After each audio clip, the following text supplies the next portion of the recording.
mphamvu zonse tikupereka m'manja mwanu tchalichi pamene tikudalitsa chikwangwani ichi cha kutsekulira kwa tchalichi limeneli parishi yathu yatsopano. Mudalitse onse amene adzagwiritse ntchito tchalichi limeneli ndipo athe kufika kwa inu kudzera mwa mwana wanu Yesu Khristu. Mwa Yesu Khristu yemweyo Ambuye athu. Amen. Ndipo onse osonkhanamo, Ambuye mumvere mapemphero athu, kulira kwathu kumveke kwa. Ambuye akhale nanu. Tipemphere. Mulungu waukulu wonse, Atate otikonda, tikupereka kwa inu nyumbayi imene tidamangira inu kuti ife ana anu tizisonkhanamo. M'tchalichi muno tikufuna kubwezerani ulemu ndi chikondi ndi kulimbitsa umodzi wa ife ana a banja lanu. Tikupemphani kuti mulandire nyumbayi mokondwera ndipo muyichulukitsire madalitso anu, makamaka pamene tiziperekamo nsembe ya mwana wanu okondeka Yesu Khristu. Mutidalitse tonsefe ana anu amene tizisonkhana muno. Mulimbitse moyo wathu wa Chikhristu kuti mwachangu ndi mokondwera tiyende bwino pansi pano ulendo wathu wopita ku nyumba yanu yakumwamba. Mudalitse mabanja athu, ana athu, anyamata ndi atsikana, okalamba, odwala, olemera ndi ena onse amene azipempha muno chithandizo chanu. Mutipatse phindu la ntchito zathu, mutigawire mtendere ndi zokondwetsa ndinso mphamvu yakupirira mavuto. Muthandize akatikumene athu kuti pakusonkhana nafe muno adzakhala abale athu pakulandira ubatizo ndi kulowa m'banja lanu. Mukokere kwa inu mitima ya akunja ndi ena onse amene adakhala osakumverani inu ndi mwana wanu Yesu Khristu ndi mpingo wake wona, kuti onse akhale abanja lanu. Tchalichi lathuli likhale kwa ife mboni ya chikondi chathu, ndipo ife tonse ana anu tifikire ku umodzi wosatha ndinu Atate amene ali ndi moyo ndi ufumu limodzi nanu ndi Mzimu Woyera, tsopano ndi pa nthawi zosatha. Nthawi ino Ambuye olemekezeka awaza tchalichi chathu kuzungulira, tikafika pamenepo tilowa m'tchalichi pamene adalitse guwa ndi tebinako. Pa nthawi imeneyi yakwaya tikhoza kuyimba nyimbo ya Nkhoswe yathu. Atate athu achifundo, mudatumizira mwana wanu Yesu Khristu mpulumutsi wathu. Pa mtanda adapereka kwa inu moyo wake, nsembe yobwezera inu ulemu ndi chikondi ndi yotipulumutsa ife ana anu. Pakusandulitsa buledi ndi vinyo, thupi ndi magazi yake, adatipatsa ife ana a mumba yake nsembe yakeyo ndi kutikonzera ife chakudya chosunga ndi cholimbitsa mwa ife moyo wanu umene tidawulandira pa ubatizo. Ndipo adatilamula kuti tizichita chomwe iye yemwe adatichitira. Choncho sitidzaleka kumapereka pamodzi ndi iye nsembe yake pa guwa lino. Mudalitse ndi kuyeretsa guwali.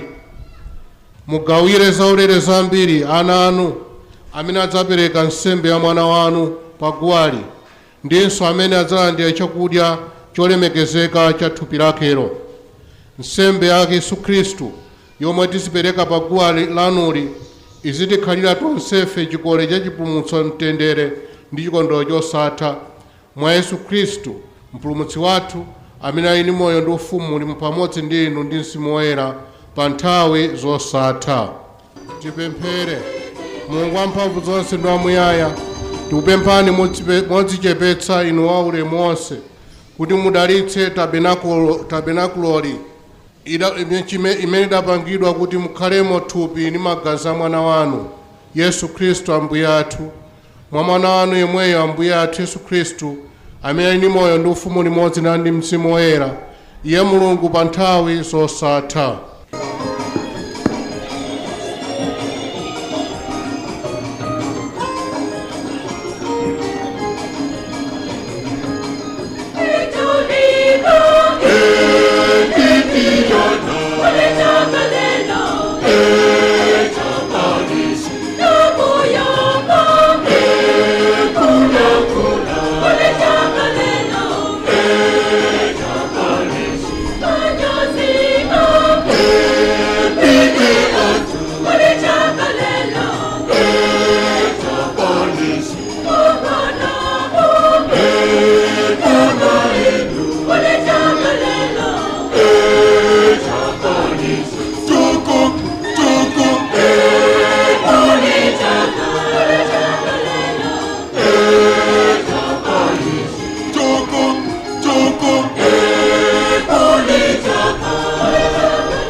Mbiri ya Maria Mthandizi wa Khristu Catholic Parish. Maria Mthandizi wa Khristu Parish inali nthambi ya St. Kizito Chigoneka Parish mwa Dayosisi ino ya Lilongwe. Ndipo ulendo wake udakhala otere. Mu zaka zambiri zapitazo, makolo athu oyambirira ochokera ku madera Ntsiriza ndi Mtandire adali kupemphera nawo ku parishi ya Likuni. Ndipo mu chaka cha 1975 parishi ya St. Kizito Chigoneka idakhazikitsidwa ku area 47. Choncho idapatsidwa banja loyera Ntsiriza kukhala imodzi mwa ma outstation yake kuchokera ku Maula Parish. Ndipo mtunda omwe a Khristu ochokera ku banja loyera Ntsiriza amayenda udafupika. Koma pakupita kwa nthawi madera a Mtandire ndi Ntsiriza chiwerengero cha anthu chidayamba kukula. Ndipo pang'ono ndi pang'ono Akhristu akatolika ochokera m'madera osiyanasiyana m'dziko muno adayambanso kubwera. Kotero kuti banja loyera Ntsiriza outstation pang'ono ndi pang'ono idayamba kuchepa. Mtsinje wa Chimbalame omwe umagawa malire amadera a Mtandire ndi Ntsiriza unkakhala vuto komanso tchingo kwa Akhristu makamaka aku Mtandire kutumikira bwino pa ntchito za mpingo makamaka mu nyengo ngati ino ya dzinja. Ana omwe amayenera kuchita nawo maphunziro atilitonse pamodzi ndi akatekumeni amagulu onse ankakumana ndi mavuto mtsinjewu madzi akasefukira. Izi zimachititsa kuti ana ambiri komanso akatekumeni alephere kuchita bwino pa maphunziro awo oyamba kulandira masakramenti. Choncho mavuto awa anapangitsa kuti atsogoleri oyambirira akhale ndi chidwi chofuna kupeza malo kuno ku Mtandire komwe anati litonse ndiponso akatekumeni akhoza kumakumana ndi aphunzitsi awo. Ndipo mu chaka cha 2006 malowa adapezeka. Awa anali malo ongoyembekezera chabe monga msasa. Motero ana tilitonse adayamba kuphunzira maphunziro awo kuchokera pa malo amenewa. Ndipo danga la kupezeka kwa malo ongoyembekezerawa chinali chiyambi chakubadwa kwa mpingo wa Katolika kuno ku Mtandire. Koma kungopeza malo kokha sikudali kokwanira. Kotero kuti Akhristu adayenera ndithu kuchilimika kuti malowo agulidwe. Mwachimvano chawo chamamvu anasonkherana ndalama zoti aguliretu malowa. Pofuna kuwalimbikitsa ndi kuwathokoza Akhristuwa pa chidwi chimene anali nacho, Bambo Makaliyoni omwe pa nthawi anali bambo mfumu wa ku St. Kizito Chigoneka Parish adapereka ndalama zonjezera. Ndipo pamapeto pake malowa adagulidwa popanda milandu. Kutsatira izi umwini wa malowa udabwera m'manja mwa mpingo. Ndipo posafuna kupuma, Akhristuwa pamodzi ndi atsogoleri awo adagwirizana zoyamba ntchito yokonzekera kumanga pa malowa tsiku lotsatira lake. Choncho pa 11 December 2006 ntchito yokonza pa malowa idayambika. Mwakuti mchaka cha 2007 mwezi wa Januwale kalikiliki wa ntchitoyi adafika pa Mponda Chimera mothandizidwa ndi Bambo Francis Tera omwe pa nthawi anali bambo mfumu ku parishi ya St. Kizito kutsatira kuchoka kwa Bambo Makaliyoni. Akhristu ochokera ku miphakati ya banja loyera Mtsiriza outstation adachilimika kwambiri mothandizana ndi Akhristu anzawo akuno ku Maria Mthandizi kugwira ntchito kufikira pomwe tchalichi chidamalizika kumangidwa. Pofika mwezi wa Oktoba mchaka chomwecho cha 2007, ntchito yomanga tchalichichi kuno ku Mtandire inatha, ndipo dzina la Nkhoswe ya tchalichichi ndi Mariya Mthandizi wa Khristu. Ndipo mkumano wa atsogoleri a banja loyera outstation omwe udachitika pa 11 Novemba chaka chomwecho cha 2007 udagwirizana kuti pofika pa 18 Novemba 2007 akhristu ochokera ku Mariya Mthandizi ayambe kupemphera ku tchalichichi. Izi zidapereka mangolomera kwa atsogoleri komanso akhristu eni ake mothandizidwa ndi bambo Tera. Choncho chidwi chofuna kutukula malo ano chidali chikukulirakulira. Choncho zitukuko zosiyanasiyana zidayamba kugwiridwa, monga kuonjezera kugula malo, kumanga mpanda ozungulira malowa, kumanga nyumba zokhalamo alendi, pofuna kupeza ndalama zothandizira mpingo. Uthenga wachimwemwe. Ndipo tili nkati molingalira ndi kusinkhasinkha njira zina zotukulira ndi kupititsa patsogolo maonekedwe a tchalichi chathuchi, ndiponso ntchito za mpingo kuno ku Mariya Mthandizi. Mwadzidzidzi uthenga wachimwemwe udatipeza. Father Mkwezalamba, omwe ndi mkulu woyang'anira ntchito za utumiki muno mu Archdiocese ya Lilongwe, Pastoral Coordinator, motsogozedwa ndi Mr. Ngalande, mkulu woyang'anira zakayendetsedwe ka ntchito za chuma, Financial Administrator, ndiponso abambo mfumu a St. Kizito Chigoneka Parish, Father Martin Kavisu, adadzatifotokozera kuti Ambuye Archbishop Desmond Tambala chawakomera kuti Mariya Mthandizi wa Khristu outstation ikhale parishi.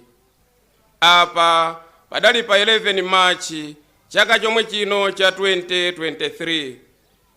Uthengawu udagwetsa mvula yachimwemwe ndi chiyembekezo m'mitima mwa Khristu eni ake, pozindikira kuti tsopano Mariya Mthandizi wa Khristu akhaledi nyale yowalira anthu ambiri omwe ali mu mdima, ndiponso mchere ochiritsa mabala aofoka mchikhulupiriro. Ndipo mitima yathu ili nkati motunthumira ndi chiyembekezo chachikuluchi, Ambuye Archbishop George Desmond Tambala pa ulendo wawo woyendera ntchito za utumiki wa mpingo, pastoral visit, adabwera kudzatsimikizira Khristu onse ndiponso mafumu onse ozungulira dera lino za uthenga wachimwemwe okhazikitsa parishi kuno ku Mariya Mthandizi wa Khristu. Ndipo apa panali pa 10 April chaka chomwe chino cha 2023. Mu ulendo wawo Ambuye Archbishop Desmond Tambala adatitsimikizira kuti iwo alemba ndi kutulutsa kalata decree chovomereza kuyamba kwa parishi kuno ku Mariya Mthandizi wa Khristu. Kutsatira mawu amenewa, chiyembekezo cha Khristu chidakula kwambiri, mwakuti pofika pa 1 Julayi chaka chomwe chino cha 2023, Ambuye Archbishop adalengezadi za kuyamba kwa parishi kupyolera mchikalatachi. Ndipo bambo mfumu Father Martin Kavisu adawerengera Khristu onse chikalatachi. Ndipo kutsatira izi, ntchito yoyamba kukonzekera mwambo wotsekulira ndi kudalitsa parishi yatsopanoyi idayambika, kotero kuti mothandizidwa ndi utsogoleri ndiponso upangiri wa bambo Martin Kavisu, ntchito ya chikonzerochi idayenda bwino kufikira lero pomwe Ambuye Archbishop George Desmond Tambala abwera kudzadalitsa parishi yatsopanoyi. Imeneyi ndiyo mbiri ya parishi yathu yatsopano ya Mariya mthandizi wa Khristu. Zikomo.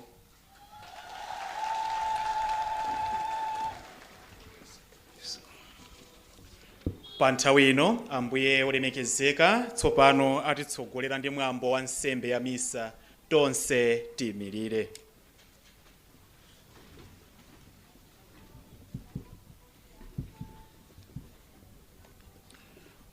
Dzina la Atate ndi la Mwana ndi la Mzimu Woyera.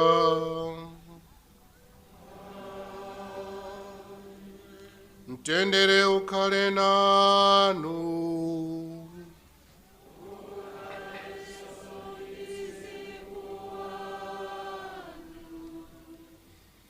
Abale ndi alongo, ndi zoonadi kuti nali tsiku lija limene chauta adakonza, tsiku limene takhala tikudikira parishi yathu yatsopano, parishi ya Mariya mthandizi wa Khristu kuno kumtandire.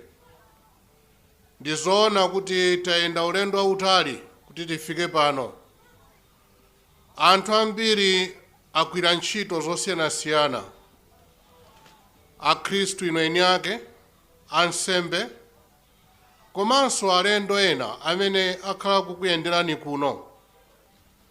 Alipo ena mwina adatisiya, akanatha kukhala kuti akanakhala ndi chisangalalo, akanakhala kuti ali moyo, tinawo pompano.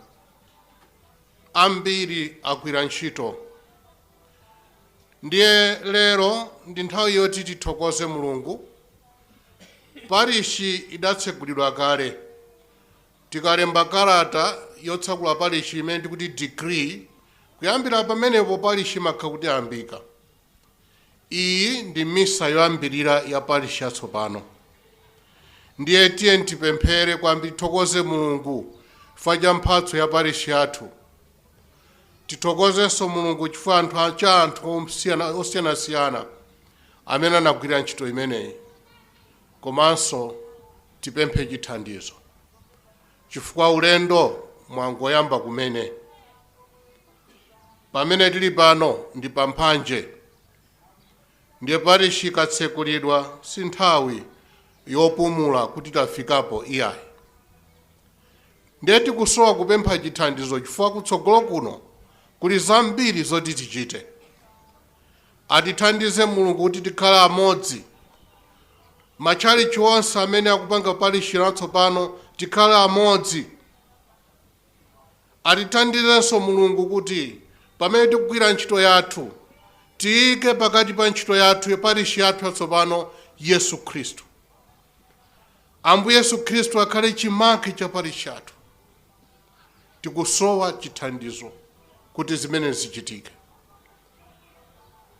Ndiye tiyeni abale, pamodzi ngati mpingo umodzi, tisanapereke nsembe ya misayi, tiyeni tilape kuti tiyipereke tini mitima yoyera.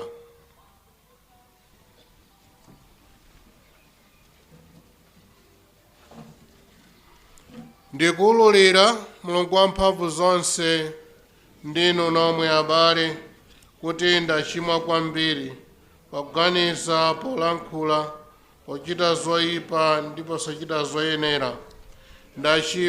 Ndachimwa kopambana. N'chifukwa chake ndikupempha Mariya Virigo odala, anjelo ndi oyera onse, ndinu nomwe abale, kuti mundipepesere kwa Ambuye Mulungu wathu. Mulungu wamphamvu zonse atire chisoni, afanize machimo athu ndi kutifikitsa ku moyo wosatha.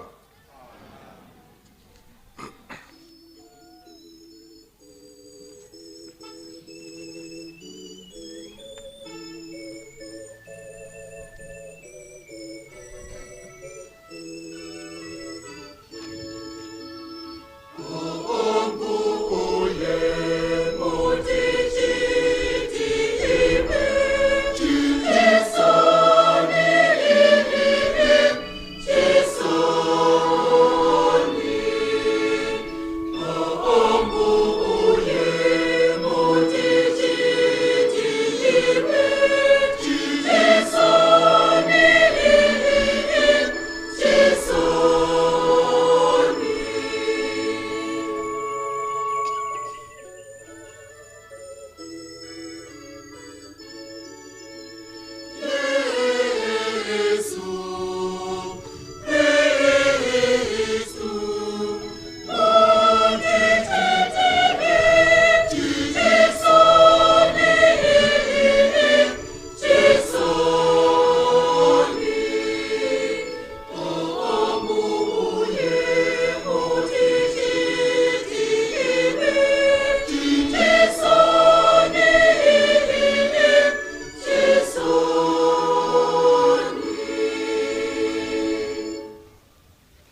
Tipemphere.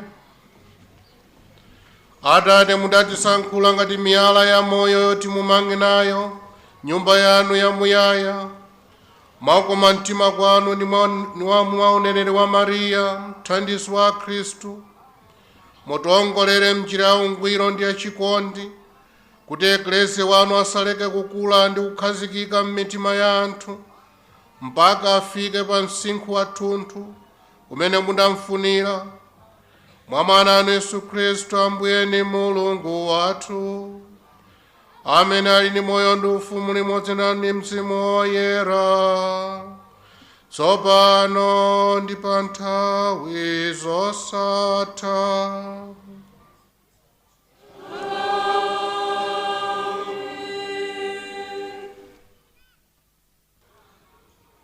Mawu oyamba. Mawu a m'buku la Chivumbulutso. Pambuyo pake ndidaona thambo latsopano ndi dziko lapansi latsopano. Paja thambo loyamba lija ndi dziko lapansi loyamba lija zinali zitazimilira.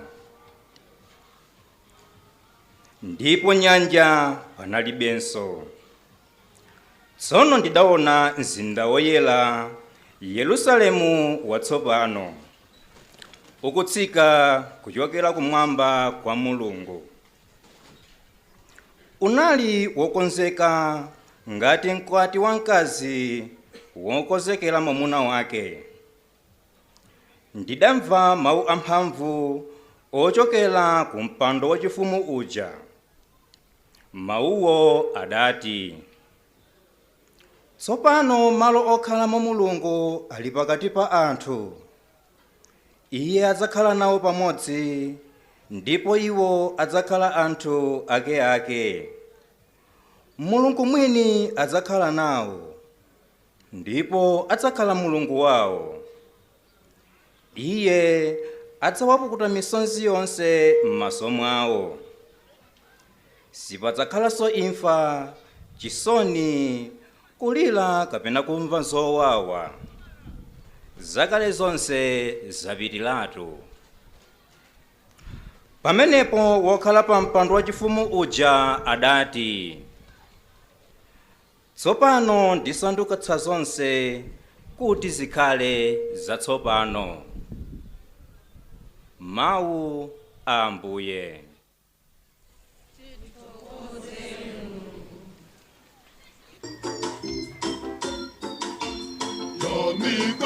Yamikani chauta, kuyambila sopano, papa muyaya. Yamikani chauta, kuyambila sopano, papa muyaya.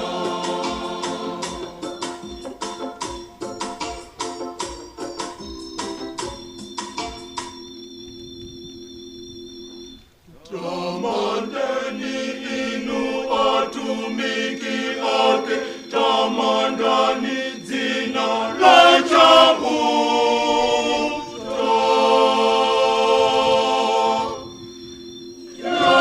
Yamikani chauta, kuyambira tsopano mpaka muyaya. Dzina la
Yamikani chauta kuyambira sopano mpaka muyaya. Yamikani chauta kuyambira sopano mpaka muyaya. Ndani angalingane ndichavuta. Mulungu watu amene akukara kumwamba. Ochita kuwelamira pasi poyang'ana.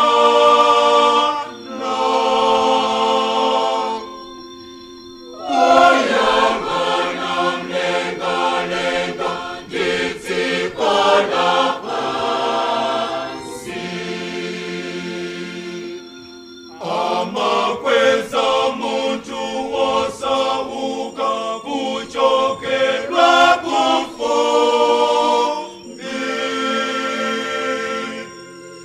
Ndipo amatulutsa kudzala anthu osowa.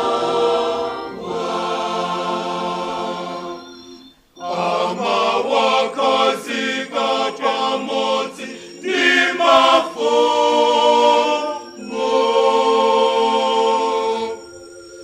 Mafumu a anthu achauta.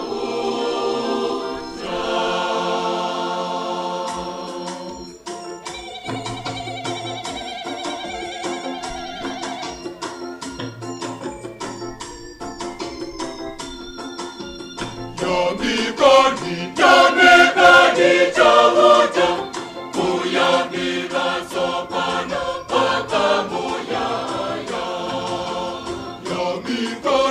Yamikani chauta kuyambira sopano mpaka muyaya. Mau achiwiri. Mau ankalata ya Paulo oyera kwa Efeso. Chifukwa chake ine womangidwa ndende chifukwa chotumikira Ambuye, ndikukupemphani kuti chifukwa Mulungu adakuyitanani musiyenda moyenerana ndi kuyitanidwako. Muzikhala odzichepetsa, ofatsa ndi opirira nthawi zonse. Muzilezerana mtima mwachikondi, ndipo muziyesetsa kusunga umodzi. Mwa Mzimu Woyera pakuluzana mumtendere. Pali thupi limodzi, ndiponso Mzimu Woyera mmodzi. Monganso pali chiyembekezo chimodzi chimene Mulungu adakuyitanirani. Pali Mbuye mmodzi, chikhulupiriro chimodzi, ubatizo umodzi,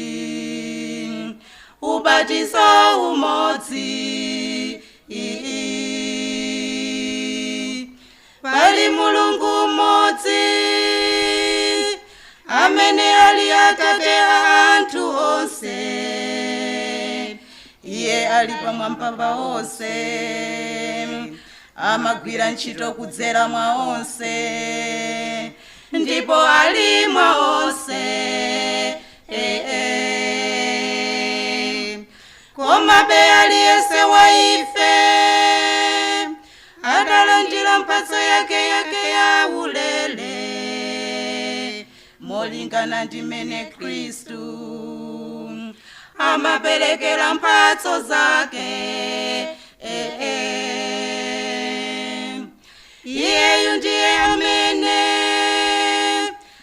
adapereka mphatso kwa anthu. Mphatso zake zinali zakuti ena akhale atumwi, ena aneneri, ena alaliki, ena abusa ndi aphunzitsi. Ntchito yawo inali yakuti akonzeretu anthu a Mulungu kuti akagwire ntchito yotumikira ndi kulimbitsa mpingo umene uli thupi la Khristu. Motero potsiriza tonse tidzafika ku umodzi umene umapezeka pakukhulupirira ndiponso pakudziwa mwana wa Mulungu. Pamenepo tidzakhwima ndithu ndikufika pa msinkhu wa thunthu wa Khristu.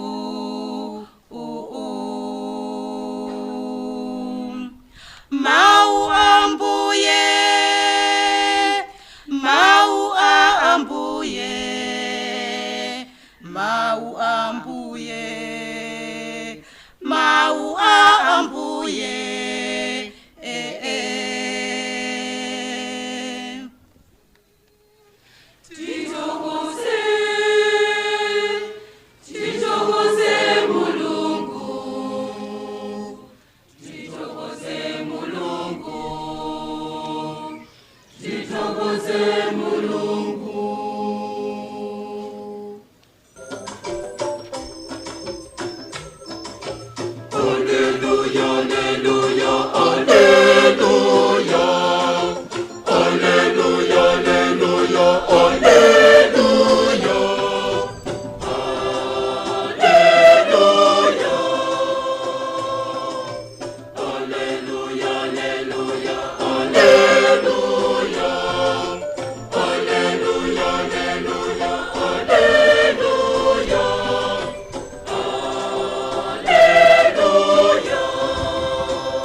Kale nanu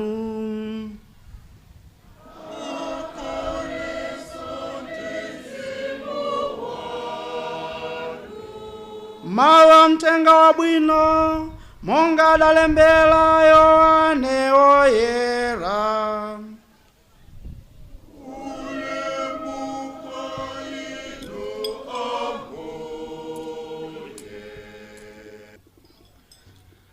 Patapita masiku awiri kunali ukwati kumudzi wa Kana mdera la Galileya. Amayi ake a Yesu anali komweko. Yesu nayenso pamodzi ndi ophunzira ake adayitanidwa ku ukwatiko. Pamene vinyo adata, amayi ake a Yesu adamuwuza kuti wawatera vinyo. Yesu adayankha kuti, mayi, kodi mukuti nditani? Nthawi yangatu sinafike. Apo amayi ake adauza anyamata kuti, chilichonse chimene akuwuzeni muchite. Pamenepo panali mbiya zamwala zisanu ndi imodzi zimene adazikapo chifukwa cha mwambo woziyeretsa wa Ayuda. Mbiya iliyonse mukalowa madzi okwanira malita 100 kapena kupitirirapo. Tsono Yesu adauza anyamata aja kuti, dzazani mbiyazi ndi madzi, ndipo adazisatsa mpaka m'milomo. Pambuyo pake adawauza kuti, tsopano tungani kaperekeni kwa mkulu wa phwando. Iwowo adaperekadi. Mkulu wa phwandoyo adalawa madzi osanduka vinyo osadziwa kumene ochokera. Koma anyamata aja amene adatunga madziwo ankadziwa. Tsono mkulu wa phwandoyo adayitana mkwati namuwuza kuti, anzanu amapereka vinyo wabwino kwambiri poyamba, kenaka anthu atakuta amawapatsa vinyo wokoma pang'ono. Koma inu mwasunga vinyo wabwino kwambiri kufikira tsopano. Yesu adaonesa chizindikiro chake choyambachi mudzi wa Kana mu dera la Galileya. Pamenepo adaonesa ulemerero wake, ndipo ophunzira ake adamukhulupirira. Mtenga wa Ambuye.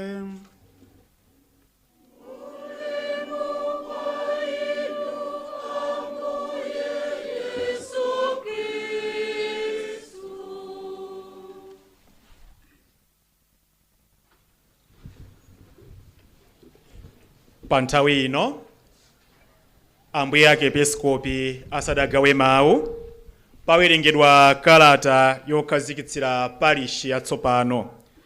Kalatayi iwerengedwa mchingerezi ndipo kenako iwerengedwanso mchichewa.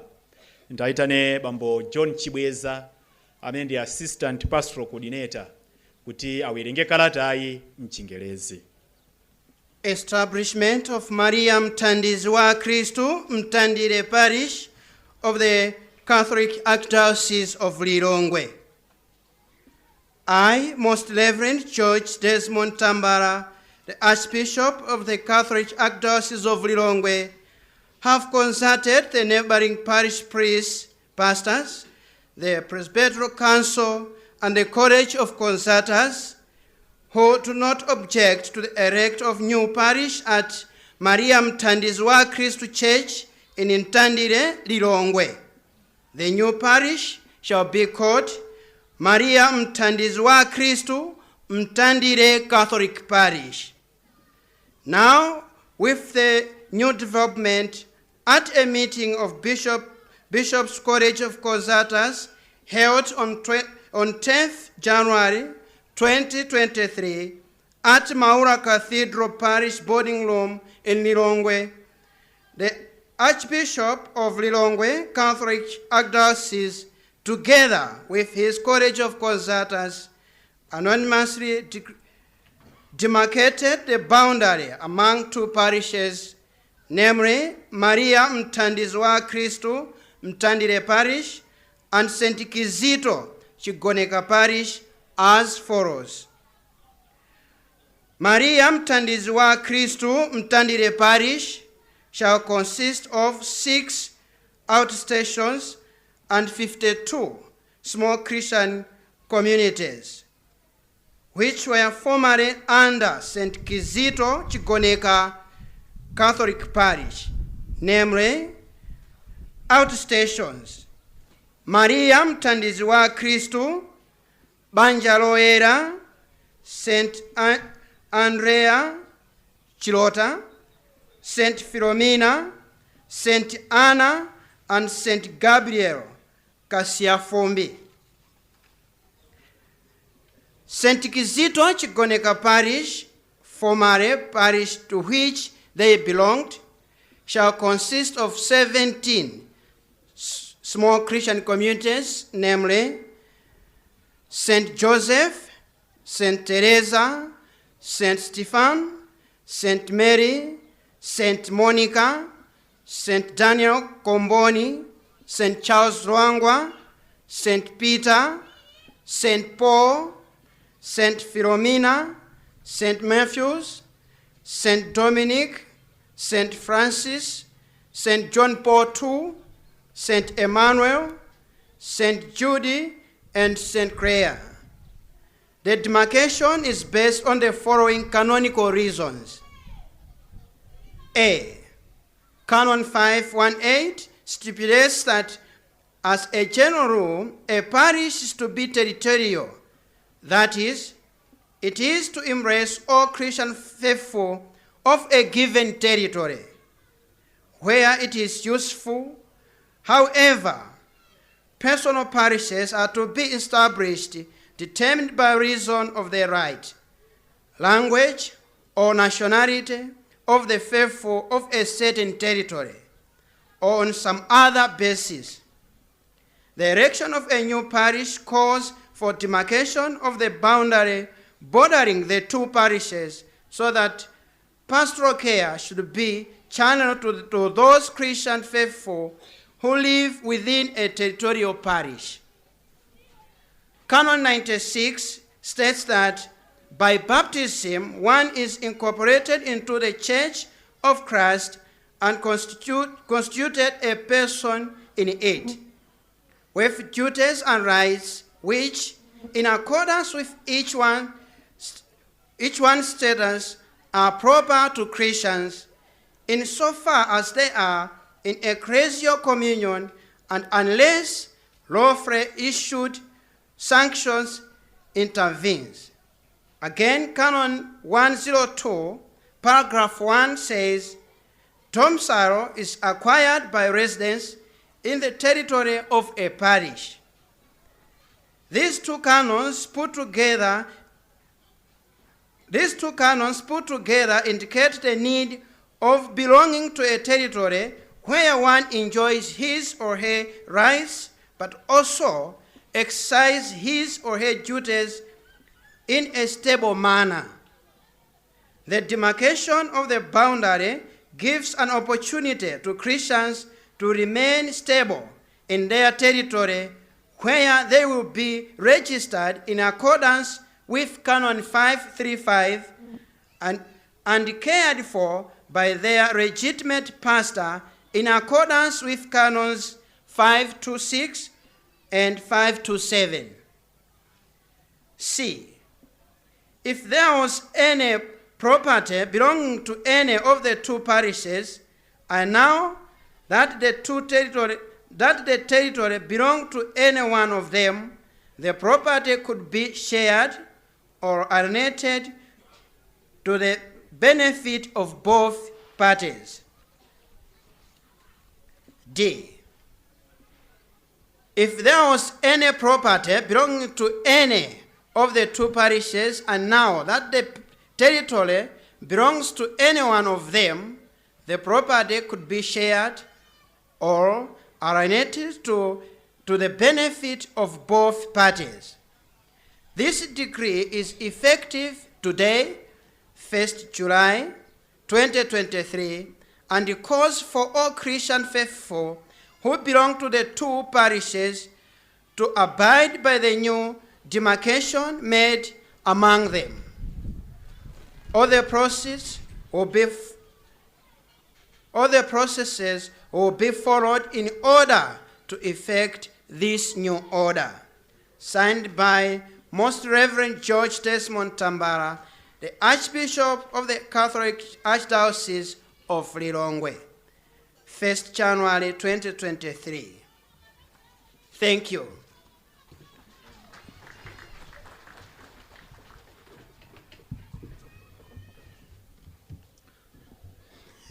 Kukazikitsidwa kwa parishi ya tsopano ya Maria Mthandizi wa Kristu Mtandire mu Archdiocese ya Lilongwe.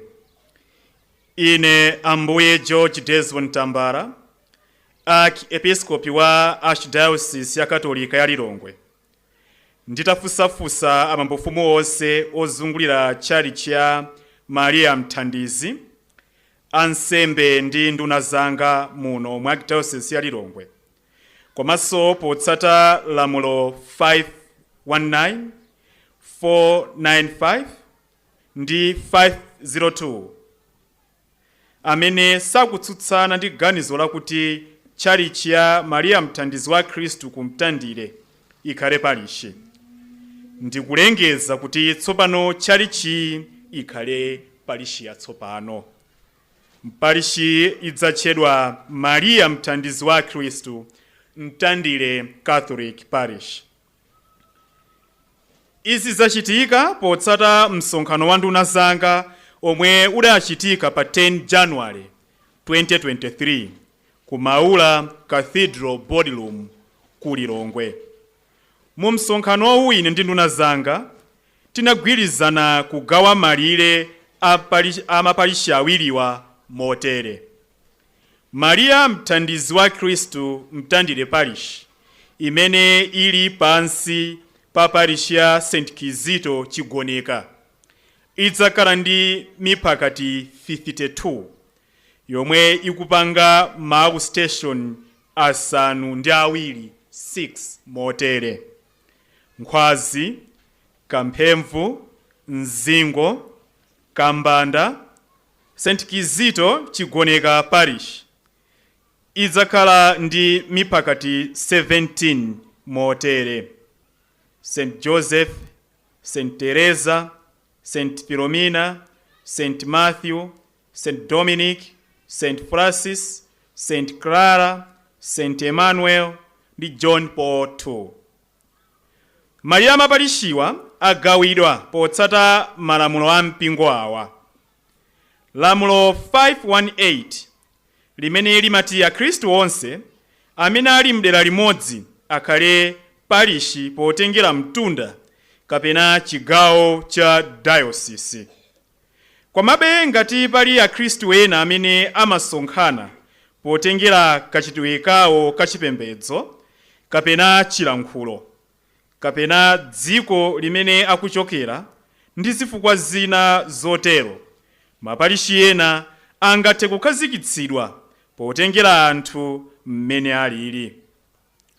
Lamulo 96, 102, 526, 527 ndi 535 limene limati Mkhristu wina aliyense ayenera kukhala mdera lodziwika bwino, ndipo mderalo ali ndi maufulu osamalidwa bwino, ndiponso maudindo amene iye ayenera kuwakwaniritsa motsogozedwa ndi bambo mfumu wovomerezeka. Izi Mkhristu ayenera kuzilandira ndi kuzichita mokhazikika in a stable manner. Ngati pali katundu, lamulo la mpingo likuti maparishi awiri okhudzidwawa ayenera kugawana katunduyo moyenera kuti maparishi onse awiri apitirire kuyenda bwino.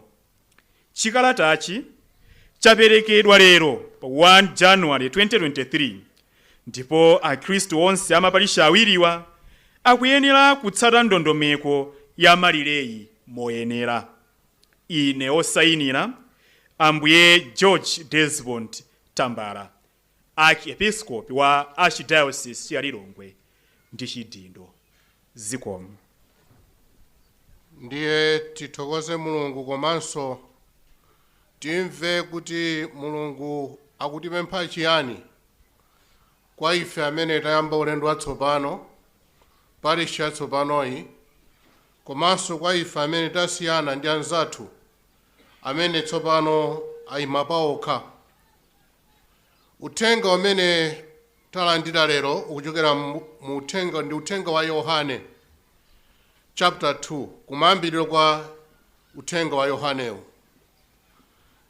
Ndiye akutiuza nkhani imene ili yosangalatsa kwambiri, nkhani ya Ambuye Yesu, amayi Mariya ophunzira Ambuye Yesu amene adapezeka ku ukwati. dera limeneli ndi dera la Kana.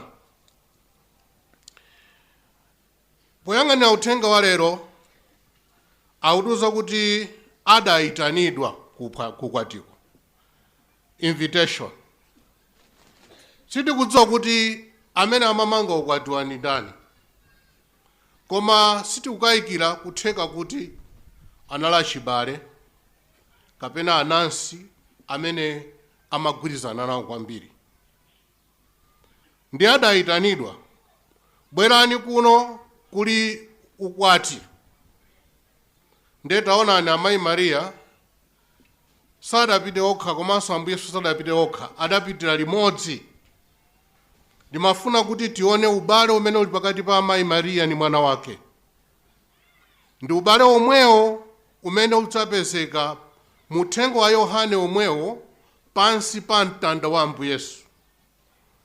Ambuye Yesu asanamwalire pa mtanda, mukumbukira kuti adayang'ana pansi pa mtanda ndikuona amayi wake ndi Yohane. Paja adanena kuti Yohane, nawo amayi ako, Yohane, amayi, nayo mwana wanu. Ndiye pali ubale oti anthuwa akuyendera limodzi. Palinso mauthenga ena timaona kuti amayi Mariya ndi Ambuye Yesu akupezeka kuti amachita zinthu ndithu zofanana. Ndiye amayi Mariya ndi Ambuye Yesu anayitanidwa ali kuphwandoko. Ndiye mayi ameneyu, amayi athuwa, ndi odabwitsa chifukwa kuoneka kuti anali ndi maso okuthwa kwa basi. Adaona ku kitchen kuti sizili bwino. Ena amasangalala kumangokambirana, kazibambo amangocheza. Koma amayi Mariya maso awo adapyola nkuyang'ana ku kitchen, adaonako kuti kuli vuto, vinyo watha. Kutha kwa vinyo pa uphwando lako, makamaka kwa mkwati uyu ndi mkwatibwi, chinali chinthu cha manyazi kwambiri. Sumayitana anthu ulibe zinthu zokwanira. Anali manyazi awawa moti akanakhala kuti sipanachitikepo pa kanthu. Anthu kutsogolo kuno bwezi panakukamba kuti ukwati unduja tinapita kumene kuja tidakhalako ndi njala komanso tisinamwe kukwanira. Zikavuta pa ukwati kapena pa phwando ina lilonse lofunikira, imakhala mbiri imene simatha kutsogoloko. Ndiye zinali nthu za manyazi zimene zimabwera. Ndi amayi Mariya adachitapo kanthu, adapita kwa mwana wake. Nimafuna kuti sanapite patsogolo ndi uthengawo tione kuti kodi uthenga umene ukutikhudza bwanji. Parishi ino Nkhoswe yanu ndi amayi Mariya, mthandizi wa Khristu. Mthandizi, pa Chingereza mati Mary, help of the Christians. Kodi tikati amayi Mariya mthandizi tikutanthauza chani? Amathandiza pati? Amathandiza pa zosowa zathu za thupi komanso za uzimu, vinyo akatha. Akanatha amayi Mariya kungowasiya anthu aja kuti ayi inenso ndine mlendo, azilona okha. Koma sa amayi Mariya, iwo anaona kuna kupita kwa mwana wake kuti tiye ndichitepo kanthu pano. Ine ndimati ndifunse pano, kodi ifeyo tikakhala kuti vinyo watithera, vinyo osiyanasiyana, timatani? Chifukwa vinyo amatha mwanjira zosiyanasiyana. Munthu utokhala ndi ndalama zonse zapansi pano, vinyo ndikukuthera. Vinyo si chuma kapena katundu. Zithaso kutheka kuti kutha kwa vinyo ndi kukhalanso mwina mavuto omwewa aso ndikunenawa kuti munthu wasowa pogwira. Ena vinyo akakhala wathera ndiye kuti ubale wasokonekera. Ndipereke chitsanzo. Mabanja ena akayamba kumene amakhala ngati adzaza ndi vinyo, kandi honeymoon sitikudziwa. Aliyense amakhala excited. Pakapita nthawi maona kuti zinthu chazamba kuzilala pang'ono ndi pang'ono. Ngati banja limene lija silithamangira kwa amayi Mariya, vinyo amatheratu. Nchifukwa masiku ano tikumva kuti ayi awasiyana, ayi ahu anasiyana, divorce. Ndibwereranso funso lija, kodi vinyo akatha timatani? Lero ena vinyo wawa m'maganizo akuwasautsa kwa basi, akukhala ndi nkhawa zazikulu. Kwa hiyo solution yawo akudzipha, suicide. Ndi chizindikiro chikenakake kanatha mwa munthu uja, koma yankho lake sakulipeza, vinyo watheratu. Zimathekanso ngakhale dziko kuyamba bwinobwino kupeza kuti zinthu sizikuyenda, aliyense akudandaula. Zimathekanso pa parishi, vinyo kutheratu. Wina anaimba pakati pa nyimbo ya vinyo yemweyo,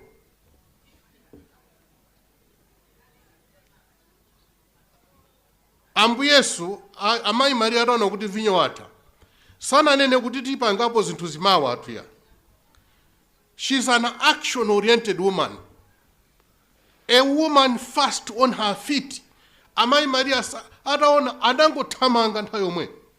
Chimodzimodzi mu uthenga wa Luka, mukawerenga uthenga wa Luka, amayi Mariya ataona kuti Elizabeth ali akusowa chithandizo, adanena kuti ndipitako mawa, adangotenga katundu kake kuthamanga kakumana kupita kwatumikira Elizabeth. Anali mayi wachangu kwa basi, ndi mayi wachangu. Ndiye kwa ifeyo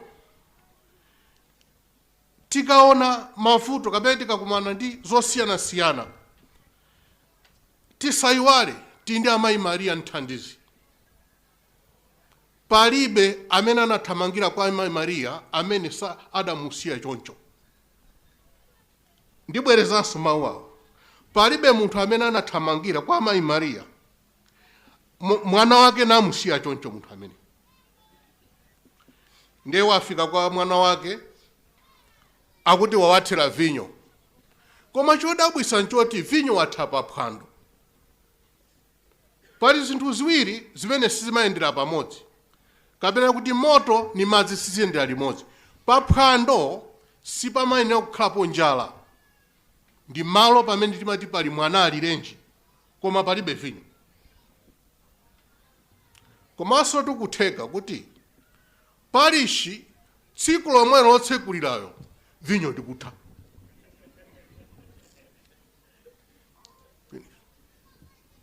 Zona zimachitika. Pomachoka pa misa pano kutembenuka chipwirikiti chokha kumbuyo, vinyo wathapo. Abale, mwina akanatha 1 week later, koma tsiku lomwelo tichenjere.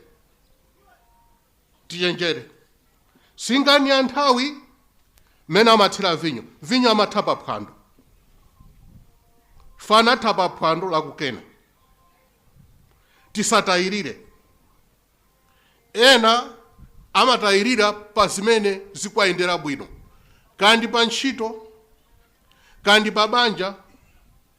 Pamene mukutayirirapo ndiye pamene sono vinyo amathira pomwepo.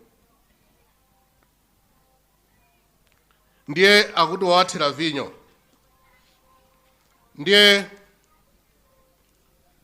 pali mawu awa amene timaona kuti mawuwa makamaka pa Chingerezi mukawerenga uthengawu, Ambuye Yesu adauza amayi kuti woman, what has this to do with me? Akuyisa chitolo kuti woman. Pamene pachichewa mayi, kodi mukuti nditani? Kodi mayi ameneyo akuti amayiyu ni mayi wake uti? Chabuno nda mayi yake zona. Koma mayiyu mumvetse bwinobwino yapa, umaniyo. Mayi woyambirira ndi Eva amene kudzera mu tchimo limene lidachitika adatigwetsa mayi ameneyo. Kukana mayi watsopano, Eva watsopano, akubweretsa tsopano kulenga kwatsopano, Genesis yatsopano, kunena kuti Ambuye Yesu pochulukitsa popanga vinyo ameneyu, vinyo amene akuyimira moyo watsopano, chipangano chatsopano, ndiye kuti amayi Mariya aja ndi Eva watsopano. Nchifukwa kuna kuti mayi, koma mayi sikuti nkhani yoti mayi yanke wabereka, ndi mayi wa fuko lonse, mayi wa dziko lapansi. Ine ndimamva chisoni kwa abale athu ena amene pa zifukwa zawo amanena kuti saso amayi Mariya. Ine ndimamvera chisoni. I don't know how they live their faith. Pamalankhulidwa zambiri zonyoza kupeputsa amayi Mariya, koma tisayiwale pamene pali Ambuye Yesu pali amayi Mariya, pamene pali amayi Mariya pali Ambuye Yesu. Akuti mayi, kodi mukuti nditani nthawi yanga tusinafike, nthawi inafika pa mtanda, atapayidwa pa mtanda paja. Ndi pamene anena kuti Yohane, nawa amayi ako, amayi nayu mwana wanu. Ndiye kuti kuyambira pamenepo nthawi itafika pa mtanda wa Ambuye Yesu, amayi Mariya ndi mpingo tinasanduka limodzi. Chifukwa Yohane akuyimira ife tonse tili pano. Koma tione mawu amene anatsatirawa. Chilicho amayi Mariya atanowa zimene sanakhumudwe kuti yankho lili kukhanga lodabwisatu, adangothamanga kwa anyamata aja. Chilichonse chimene akuwuzani mutani muchite. Pano pa parish yathu muyamba mapulani, ndikudziwa zimenezo. Komanso mukamapanga mapulani paja, tikhala mapulani aja tizichitira limodzi, koma ndimati ndipereke chenjezo limodzi. Chilichonse chimene tichite pano, tichite chimene mwana wake wa amayi Mariya akutiuza, osakhala zina. Pali kusiyana kujijirika ndi zinthu zosathandiza, kapena kutangwanidwa ndi zimene Ambuye Yesu ati atiuze. Mundimvetse bwinobwino panepo. Chilichonse chimene akuuzeni muchite. Ngati ife tifuna kuti tiyende pa nzira weniweni, tichite kufuna kwa Mulungu, tichite zimene Ambuye akufuna, osakhala zina. Tikachita za umunthu pano, za umunthu chabe, vinyo watheratu. Sakhalitsa. Sikuchenjera kwa nzeru zathu, ma strategic plan athu ayi. Ndi pamene ife pano tichite zimene Ambuye Yesu ati atiuze. Kuyambira nsembe ndi akhristu. Tipewe makhalidwe ena amene amasiyana ndi Ambuye Yesu paparishi. Pali makhalidwe ena amene amachita kuonekera kuti awa si zimene Ambuye Yesu akutiuza kuti tichite. Koma ena amakhala nazo bize zimene zija. Zingapo zimene ndakhala ndikunena kubwereza. Yang'anani chimodzi mwachitsanzo. Kutumikira kapena kukhala ndi maudindo pa parish sikulamulira koma ndi kutumikira. Chimene Ambuye Yesu amatiuza pa utumiki wathu ndi kuti aliyense amene afuna kuti atumikire akhale kapolo, ndi chimene akutiuza kuti tichite. Pamene ena adzakuwuzani kuti ayi tiye tiziyimbirana maudindo pano. Kama kampeni, kuonongerana mbiri zosiyanasiyana, si zimene Ambuye Yesu akutiuza kuti tichite paparishi. Ambuye Yesu akutiuza kuti pa nkhani ya zachuma, amene ali okhulupirika pa zazing'ono azakhulupirika pa zachani? Zazikulu. Iwe ngati watenga 2 tambala kapena 1 tambala ya chopereka cha Khristu ndikuponya mthumba, si zimene Ambuye Yesu akuwuza kuti uchite. Si zimene amayi Mariya kuti mwana wake akakuwuza ni zimenezo muchite, si zimenezo. mukhale okhulupirika pa zinthu za mpingo. Ambuye Yesu akutiuza kuti ndikupemphera Atate kuti akhale amodzi. Munamva zimene zapemphera Ambuye Yesu.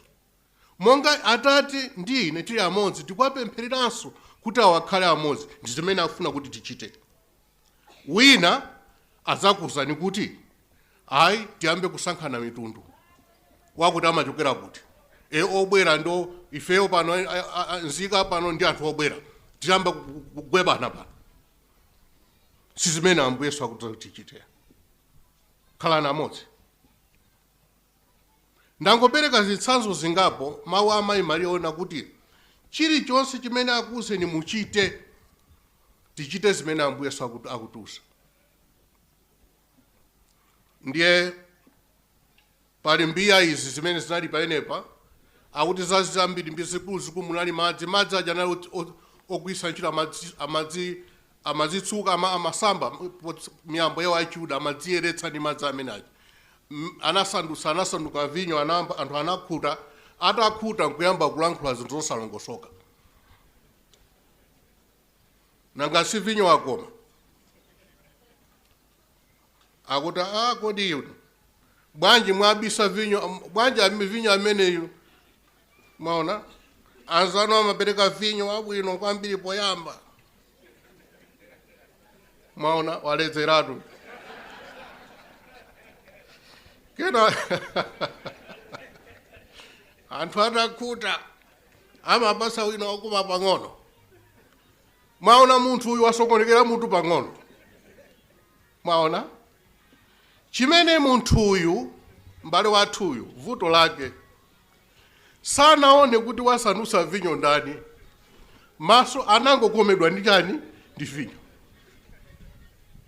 Zoti kula Ambuye Yesu mwana wa Mulungu alipo mpano, pala Mayi Mariya iye adalibenazo ntchito, koma iye anali masamu ndiponso masamu akodabwisa.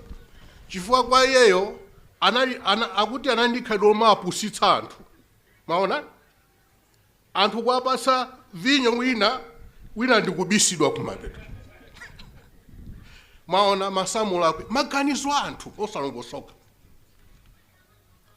Marko 4 Ambuye Yesu atachulukisa bread uja adasala bread wambiri mpaka na mabasketi 12.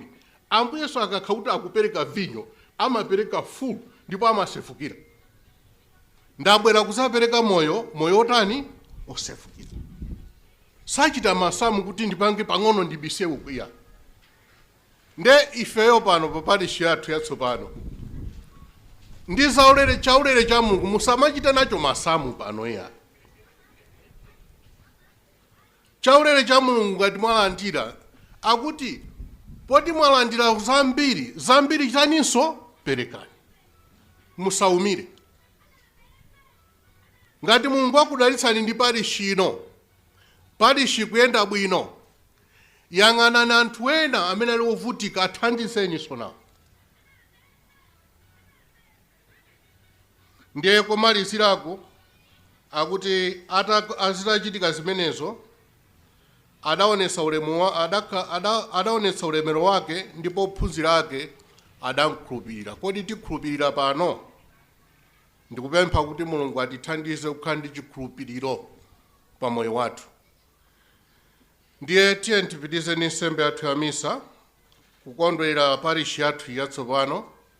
Tipemphe Amayi Mariya mthandizi wa Khristu kuti ationgole, atithandize, atipemphere kwa mwana wake kuti tithe kukhala ndi vinyo okwanira, komanso tichite zimene mwana wake akutiuza kuti tichite. Timirire ndi kutsimikiza kumvera kwathu. Ine ndimvera Mulungu Atate amphamvu zonse.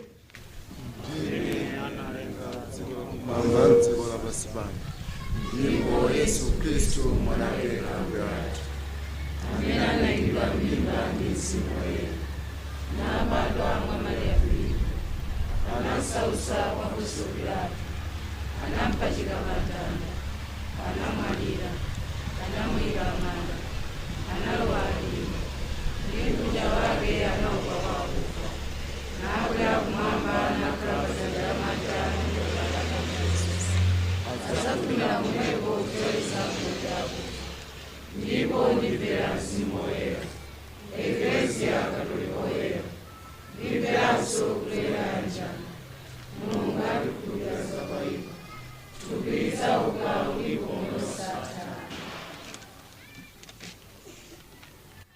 Abale, tchalichi lathu lino limatikumbutsa kuti Mulungu amakhala pakati pathu nthawi zonse. Tiyeni titulire m'manja mwake mapemphero athu ndi a anthu onse.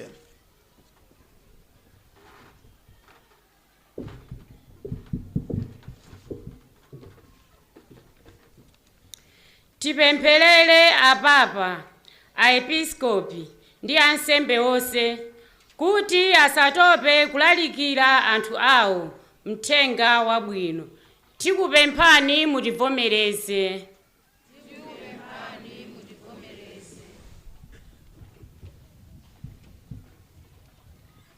Akhristu onse aonetse kukondana kwawo ndi kugwirizana kwawo pamaso pa anthu onse, osati m'tchalichi chimokha, komanso pa moyo wawo wa masiku onse. Tikupemphani mutivomereze.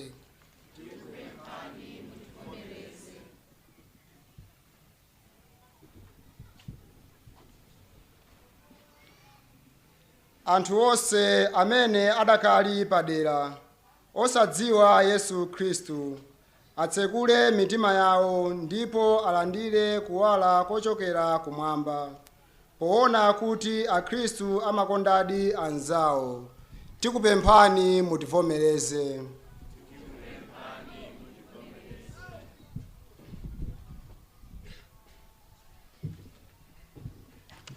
Akhristu amene matchalichi awo adawonongeka kapena kutsekedwa asaleke kukhulupirira Mulungu, podziwa kuti Iyeyo amakhala mwa iwo nthawi zonse. Tikupemphani mutivomereze.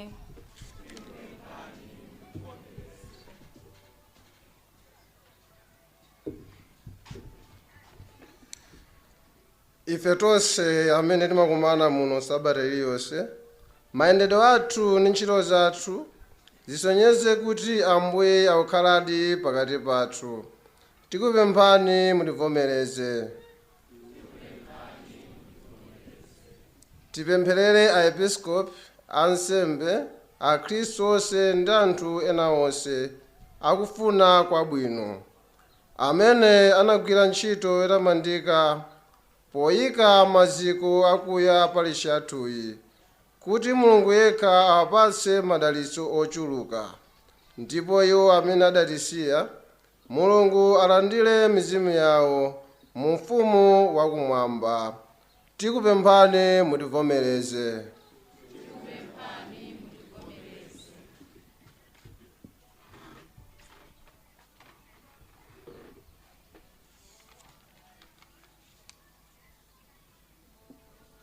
Mulungu Atate athu, inu amene mumakonda kukhala mwa ife ngati mnyumba mwanu, mudzaze mitima yathu ndi chikondi chanu, kuti moyo wathu wonse ukhale nsembe yokomera inu. Mwa Yesu Khristu Ambuye athu.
abale pempherani kuti nsembe yanga ndi yanu ivomezedwe kwa Mulungu Atate amphamvu zonse.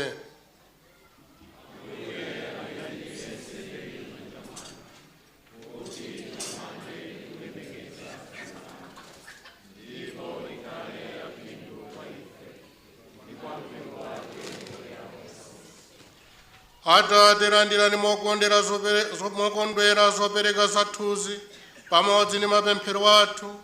Nsembe ya misa ino iyeretse mpingo wanu onse ndikupititsa mtsogolo mnjira yaungwiro ndi yachikondi mwa Yesu Khristu Ambuye athu.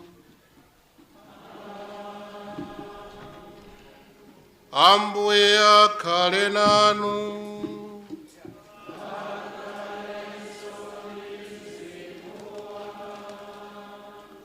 Kwezani mitima kumwamba.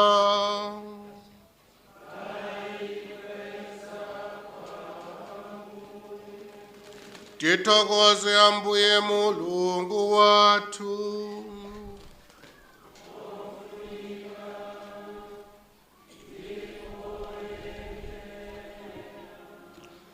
Zoonadi nkofunika ndi kuyenera ndi udindo wathu ndi chipulumutso chathu nthawi zonse ndi pamalo ponse kuti tikuthokozeni Ambuye Atate woyera Mulungu wamphamvu zonse ndi wamuyaya. Kudzera mu ubwino wanu mwakondetsedwa kukhala mnyumba iyi ya mapemphero kuti mutiyeretse ndi kutisandutsa tembere ya Mzimu Woyera, ndipo polimbikitsidwa ndi chithandizo cha osatha chaulere chanu tikuwala ndi ulemerero wa moyo wovomerezeka ndi inu. Chaka ndi chaka mmayeretsa mpingo mkwatibwi wa Khristu amene waphimbidwa m'nyumba zooneka ndi maso, kuti pokondwerera ngati mayi wa ana osawerengeka apatsidwe malo ake mu ulemerero wanu wakumwamba. Choncho limodzi ndi oyera ndi angelo onse tikutamandani mosalekeza poyimba kuti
ndinoyera Ambuye nkwenera ndithu kuzilenga zanu zonse zikuyamikeni popeza kudzera mwa mwana wanu Ambuye athu Yesu Khristu ndi mphamvu ndiponso ndi ntchito za Mzimu Woyera mumapatsa moyo ndi kuyeretsa zonse. Simulekeza kuyitana anthu kuti akhale anu kuti kuyambira mmawa mpaka madzulo apereke nsembe yoyera yotamanda dzina lanu. N'chifukwa chake Ambuye tikupemphani modzichepetsa kuti kudzera mwa Mzimu yemweyo mwa chifundo chanu muziyeretse zopereka izo mwatadzatula m'maso panu kuti zisanduke thupi ndi magazi a mwana wanu Ambuye athu Yesu Khristu amene adatilamula kuti zikondwera misteri izi. Iye yemwe pa usiku umene adali ukaperekedwa adatenga buledi, adakuthokozani nakutamandani ndi kumunyema, nampereka kwa ophunzira ake nati, landirani ndipo idyani nonse popeza kuti ili ndi thupi langa lomwe lidzaperekedwa chifukwa cha inu.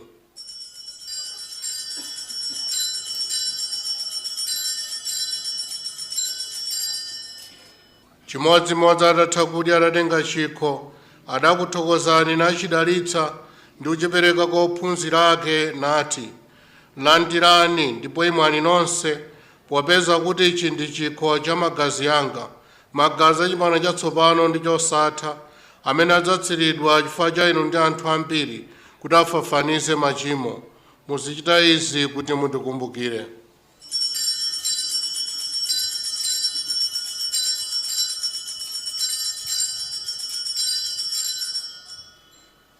Misteri ya chikhulupiriro.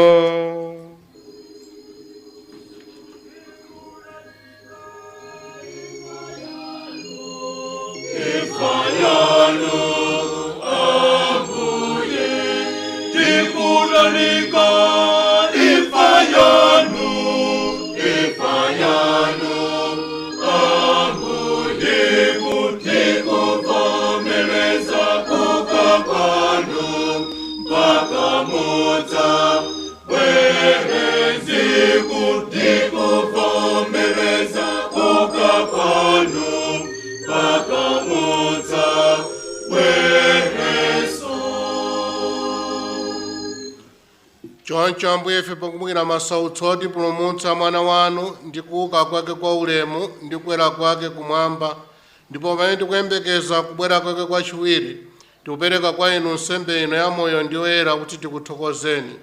Tikupemphani kuti muyang'ane ndi kuvomera nsembe yopepesera ya mumba yanu, ndipo pozindikira kankhosa ka nsembe amene imfa ake mudayivomera kuti tiyanjanitse ndi inu, mulole kuti ife amene tilandire thupi ndi magazi a mwana wanu zazule ndi mzimu wake woyera, ndipo tikhale thupi limodzi ndi mzimu umodzi mwa Khristu.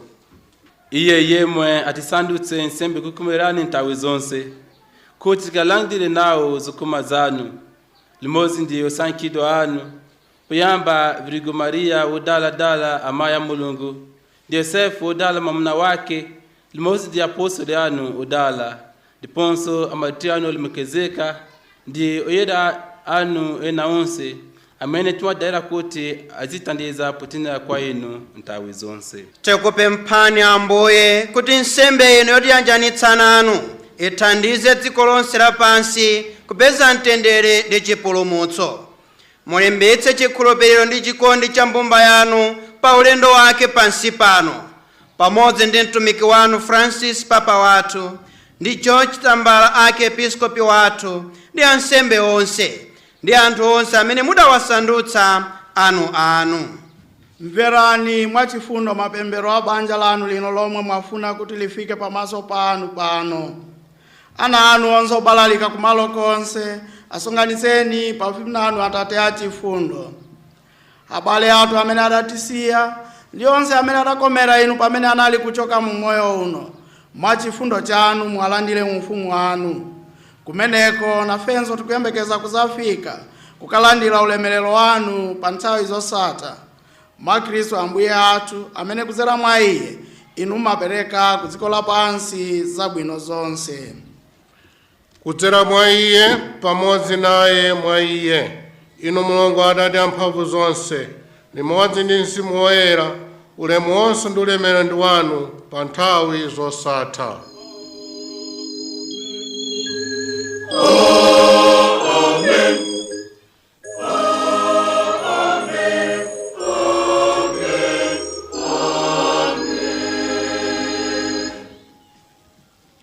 Monga momwe mpulumutsi adatilamulira ndiponso potsata maphunzitso a Mulungu, tikunena mosaopa kuti, Atate athu muli mmwamba, dzina lanu liyeretsedwe, ufumu wanu udze, kufuna kwanu kuchitidwe, monga kumwamba choncho pansi pano.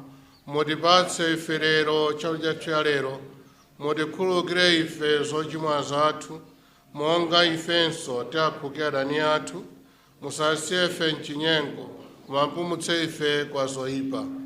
Mutipulumutse ife Ambuye kwa zoyipa zonse, mwa chifundo chanu mutipatse mtendere pa masiku athu ano, kuti ndi chithandizo cha chifundo chanu titetezedwe ku machimo ndi zoopsa zonse, pamene tikudikira mwa chiyembekezo kubwera kwa mpulumutsi wathu Yesu Khristu. Popeza kuti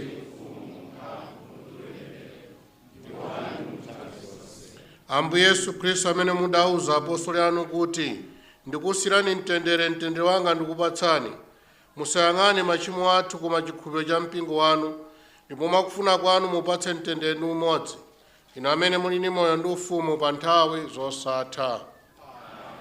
Mtendere wa Ambuye ukhale nanu nthawi zonse.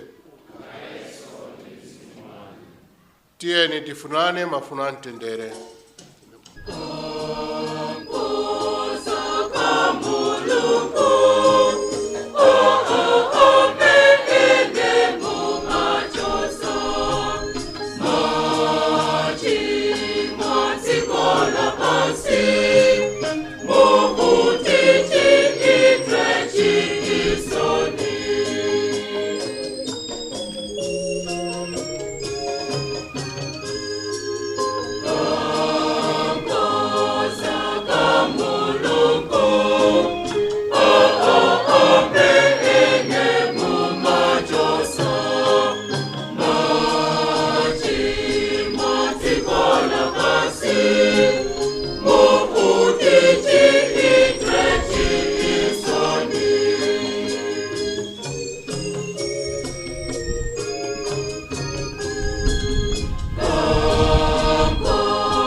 Naka kankhosa ka Mulungu, nayo amene amachotsa machimo a dziko lapansi, ngodala amene ayitanidwa kuphwando la kankhosa.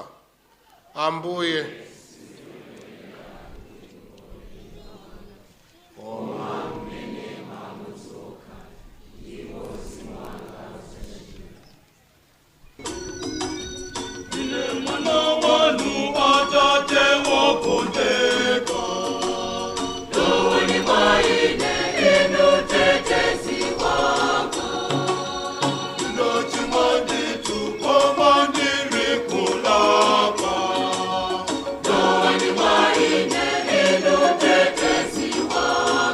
Ambuye lo wani mwa ine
tipemphere.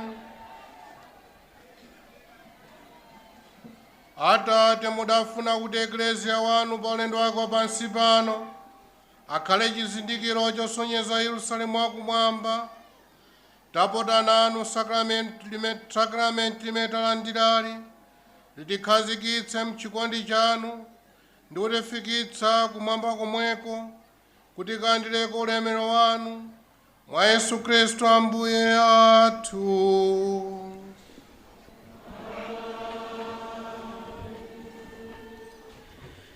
Tikhale pansi.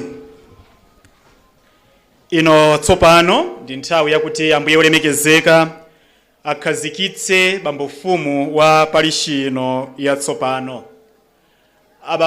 Ambuye olemekezeka akayitana dzina la bambofumu pawerengedwanso kalata yowakhazikitsira udindo umenewu, ndipo iwerengedwa mchichewa komanso mchingerezi. Zikatha izi Ambuye olemekezeka apereka malangizo kwa bambofumu wa tsopanoyi. Akamaliza apereka makalata awiri aja owakhazikitsira bambofumu komanso okhazikitsira parishi kwa bambofumuyi, ndipo awapatsanso makiyi a tebinako momwe timasungira ukaristiya, ndipo chimenechi ndi chizindikiro cha udindo uja wa Petro oyera, otsogolera ngati mfumu, oyeretsa ngati wansembe, ndiponso ophunzitsa ngati mneneri, potengera maudindo akulu a Ambuye Yesu Khristu, mfumu wa nsembe ndi mneneri. Kenaka aperekanso kaundula wa akhristu a parishi ino yatsopano ya Mariya Mthandizi kwa bambofumu watsopano, ndipo tiaona abambofumu achigoneka parishi atayima chapatsogolopo abwera kutsogolo kuno kuti apereke kaundula imeneyi m'manja mwa Ambuye olemekezeka kuti apereke kwa bambofumu watsopano, ndipo kenako awakhazikitsa pa mpando pamapeto pa zonse Ambuye olemekezeka asadatipatse madalitso otsiriza.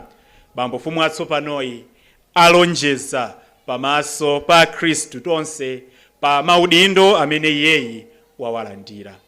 Pa nthawi ino ndiapemphe Ambuye olemekezeka kuti abwere paguwa ndi kuyitana dzina la bambofumu watsopano. Ndiye ndiyitane abambo olemekezeka Reverend Father Dennis Zaki Agi.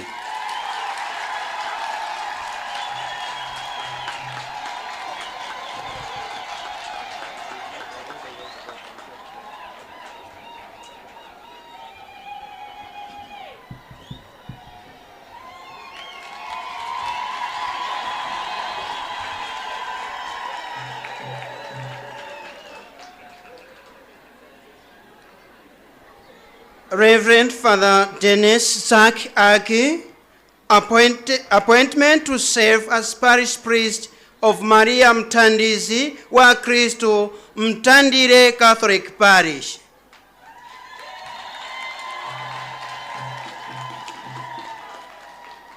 Greeting from the Bishop's house. After a thorough consultation with the College of Consultors and other members of the Curia within this archdiocese, as required by Canon 523 and Canon 524, and in respect to the norms consulted in Canon 521, I am pleased to appoint you, Reverend Father Dennis Zach Agi, to be the parish priest of Mariya Mthandizi Catholic Parish.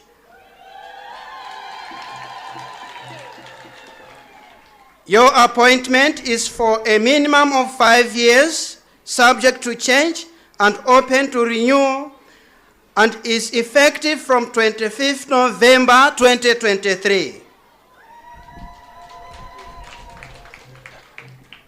Your duties as a parish priest are stipulated in canons from 528 to 532. All other canons about your appointment, about your position, are to be observed accordingly in order to serve well the faithful entrusted into your care.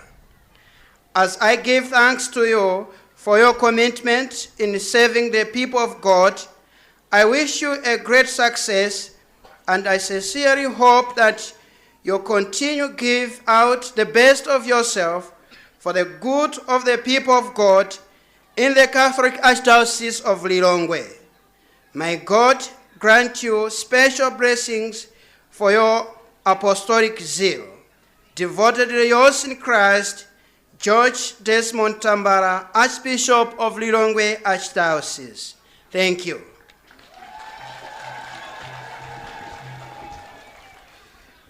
Kalata yokhazikitsa bambo mfumu apalishi yatsopano ya Maria mthandizi wa Khristu mtandire. Okondeka abambo Dennis Zack Ag. Kusankhidwa kwanu kukhala bambo mfumu apalishi yatsopano ya Maria mthandizi wa Khristu mtandire. Moni. Nditafusafusa nduna zanga ndi mamembala a kuria amene amandithandiza kugwira ntchito ndi kupereka upangiri m'maofesi akulu muno mu Archdiocese ya Lilongwe. Ndipo potsata lamulo la mpingo nambala 523 ndi 524 mogwirizananso ndi lamulo 521, ndili wokondwa kukusankhani inu bambo Dennis Zack Ag kukhala bambo mfumu wa parishi ino yatsopano ya Maria mthandizi wa Khristu mtandire.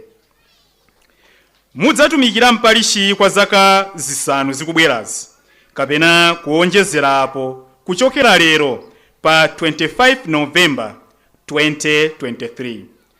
Pokapoka patakhala kuunikira kwina, udindo wanu ngati bambo mfumu ukufotokozedwa bwino mlamulo nambala 528 mpaka 532.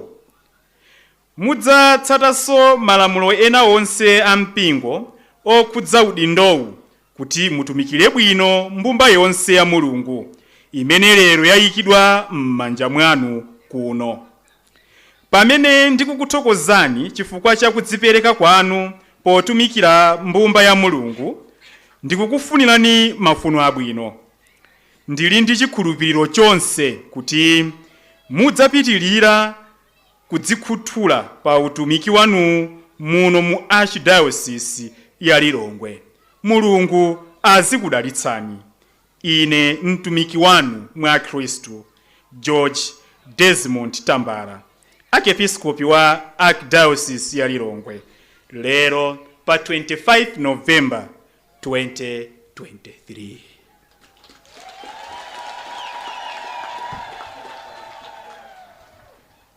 Bambo Dennis Zack Ag ndikupereka tchalitchi m'manja mwanu lomwe likudziwika ndi dzina loti Maria mthandizi wa Khristu. Tchalitchi ndi nyumba ya mapemphero, kachisi wopembedzeramo mmene Akhristu eni ake azidyetsedwa mawu a Mulungu ndi kulandira masakramenti a Eklesia. Awa ndi malo amene Mulungu amakhala m'dziko lapansi pano, kachisi womangidwa ndi miyala ya moyo yokhala ndi maziko ake pa apostoli ndipo Yesu Khristu ngati mwala wa pangodya. M'tchalitchimu kudzera mu ubatizo anthu a Mulungu amafa ku uchimo ndi kukhala ndi moyo kudzera mu chaulere cha Mulungu ngati ana opeza a Mulungu. Muno amalandira mphatso za Mzimu Woyera ndipo amasonkhana mozungulira guwa kuti akondwerere chikumbutso cha Nkhosa ya Pasaka uku akulandira thupi ndi magazi a Khristu. M'tchalitchimu adzalandiramo masakramenti a machiritso ndi chiyanjano kuti choncho apeze mtendere umene Khristu yekha amapereka. M'tchalitchimu amuna ndi akazi amalumikizidwa mu umodzi wa banja kuti akhale chizindikiro cha chikondi cha Khristu pa mpingo wake. Kudzera m'tchalitchimu momwemo amene amwalira amabweretsedwa ndi okondedwa awo kuti tiwapemphere chifundo cha Mulungu. Inu bambo Dennis Ag ndikupemphani kuti mwatumikire Akhristu a parishi ino ya Maria mthandizi wa Khristu mwachidwi ndi mokhulupirika ndi kudzipereka moonadi, kuti choncho anthu onse amudziwe Yesu Khristu yemwe ndi yekhayo ali wansembe wathu wamkulu ndiponso m'busa wabwino. Tsono bambo Dennis landirani makiwa amene akukupatsani udindo pa tchalitchi lino la Maria Mthandizi wa Khristu ndi kalata iyi yakupatulidwa kwa tchalitchi lino kukhala parishi. Awa ni makiyi achiwiriwa amene makiyi a tabernakulo mosungira Ukaristiya. Musamale ndi kuteteza Ukaristiya. Pa nthawi ino abambo mfumu amene ayima kutsogolo kwabwera kudzapereka kaundula wa akhristu a parishi ino. Akwaya pamene akubwera timbe nyimbo.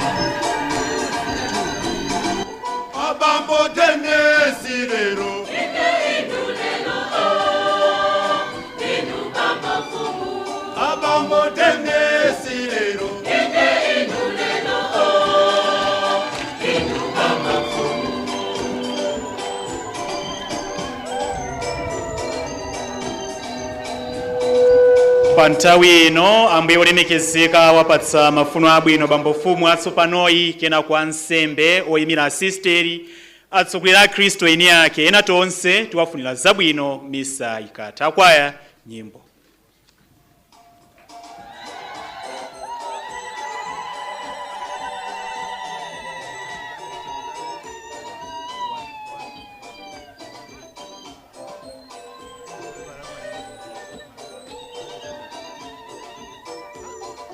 Maria Mthandizi lero iwe parishi. Maria Mthandizi lero iwe parishi.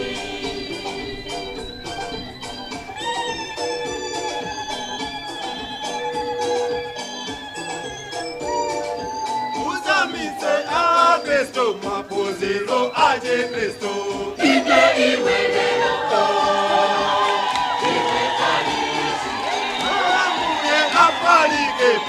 Você para Cristo.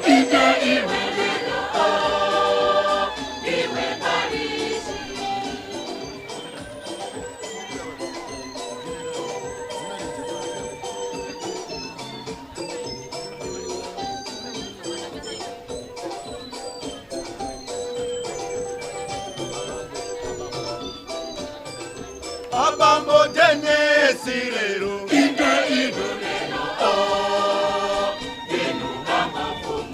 Abambo Denesi lero.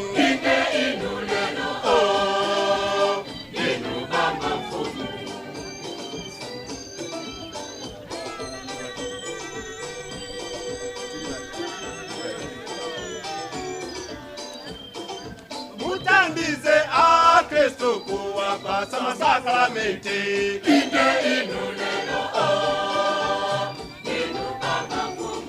Muthandize a Kristo kuwapasa masakramenti.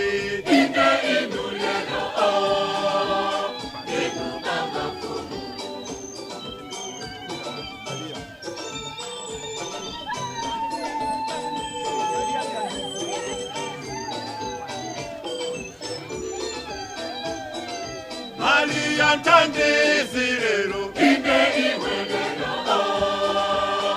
iwe parishi. Maria Mthandizi lero iwe parishi.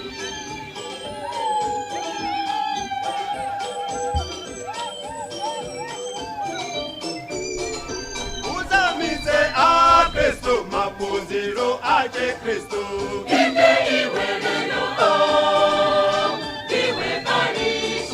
Mawambuye apalike pose pose pa a Kristo.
nthawi tsopano yakuti abambofumu achite malonjezo awo atatu. Pa nthawi imeneyi tonse tikhale bata.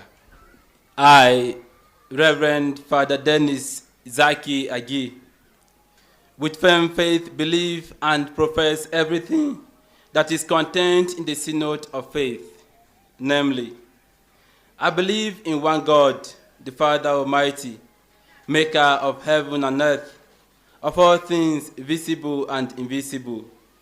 I believe in one Lord Jesus Christ, the only begotten Son of God, born of the Father before all ages, God from God, light from light, true God from true God, begotten, not made, consubstantial with the Father.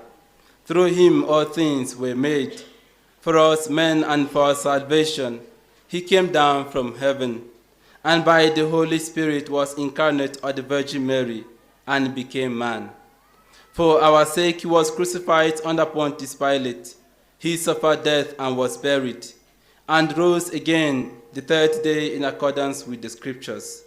He ascended into heaven, and is seated at the right hand of the Father. He will come again in glory to judge the living and the dead, and his kingdom will have no end.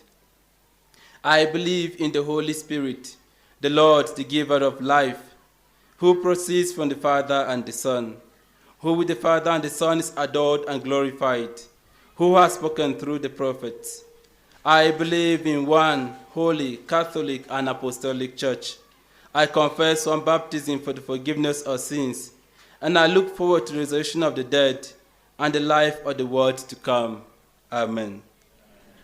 With firm faith, I also believe everything contained in the Word of God, whether written or handed down in tradition, which the Church, either by a solemn judgment or by the ordinary and universal magisterium, sets forth to be believed as divinely revealed. I also firmly accept and hold each and everything definitely proposed by the Church regarding the teaching on faith and morals. Moreover, I adhere with religious submission of will and intellect to the teachings which either the Roman Pontiff or the College of Bishops enunciate when they exercise their authentic magisterium, even if they do not intend to proclaim those teachings by a definitive act. I, Reverend Father Dennis Zaki Agi, in assuming the office of parish priest, promise that in my words and in my actions, I shall always preserve communion with the Catholic Church. I shall carry out with the greatest care and fidelity the duties incumbent on me towards the Church, both universal and particular, in which, according to the provisions of the law, I have been called to exercise my service. In fulfilling the charge entrusted to me in the name of the Church, I shall hold fast to the deposit of faith in its entirety. I shall faithfully hand it on and explain it, and I shall avoid any teachings contrary to it. I shall follow and foster the common discipline of the entire Church, and I shall observe all ecclesiastical laws, especially those contained in the Code of Canon Law. With Christian obedience, I shall follow what the Archbishop, as authentic doctors, and Bishop, as authentic doctors and teachers of the faith, declare, or what they, as those who govern the Church, establish. I shall also, with due regard for the character and purpose of my institute, St. Patrick's Mission Society, faithfully assist the Archdiocesan Bishop so that the apostolic activity exercised in the name and by mandate of the Church may be carried out in communion with the Church. I shall also faithfully assist the Archdiocesan Bishops so that the apostolic activity exercised in the name and by mandate of the Church may be carried out in communion with the Church. So help me God and God's holy Gospels on which I place my hand.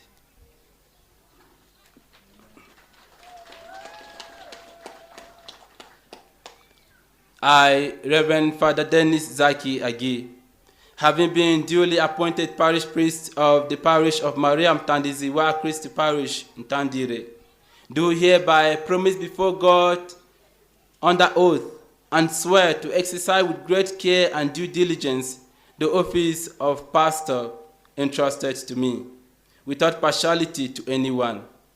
I also promise to administer well and faithfully, in the name of the church, the goods of the parish entrusted to me, in accordance with the provisions of the Code of Canon Law and the particular law of the Archdiocese of Lilongwe. I do hereby also promise to make an inventory of all movable and immovable goods which pertain to this parish church. I do hereby also promise to neither sell, donate, pawn, invest, divert, use, nor alienate the goods of this parish in any manner that violates the teachings and laws of the Catholic Church. I shall also defend the rights of the Church. I shall follow and foster the communion and foster the common discipline of the Church, and faithfully observe the secrecy of my office within the limits and according to the prescriptions of law and of the competent ecclesiastical authority. So help me God and these holy gospels on which I place my hands. Pa nthawi ino akwaya timbe nyimbo zachimwemwe pamene abambofumu atsopano akusayinira kumvera kumene akutsimikiza pamaso pa Ambuye Archiepiscopi komanso mpingo wonse umene wasonkhana kuno ku Maria Mthandizi Parish. Ambuye akhale nanu.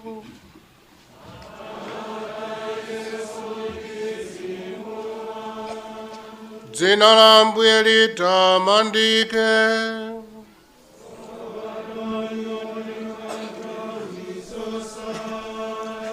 Chithandizo chathu chili m'dzina la Ambuye.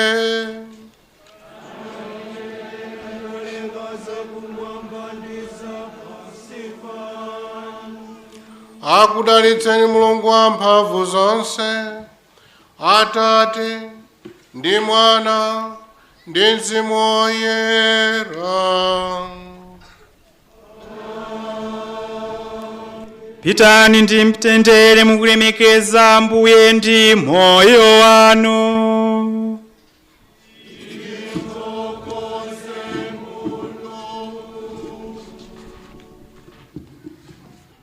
Mundilole ndipereke ulemu kwa Ambuye Archbishop George Desmond Rambala, onse amene abwera pano oyenera oyendera ulemu walandiridwa kale ndi IMC.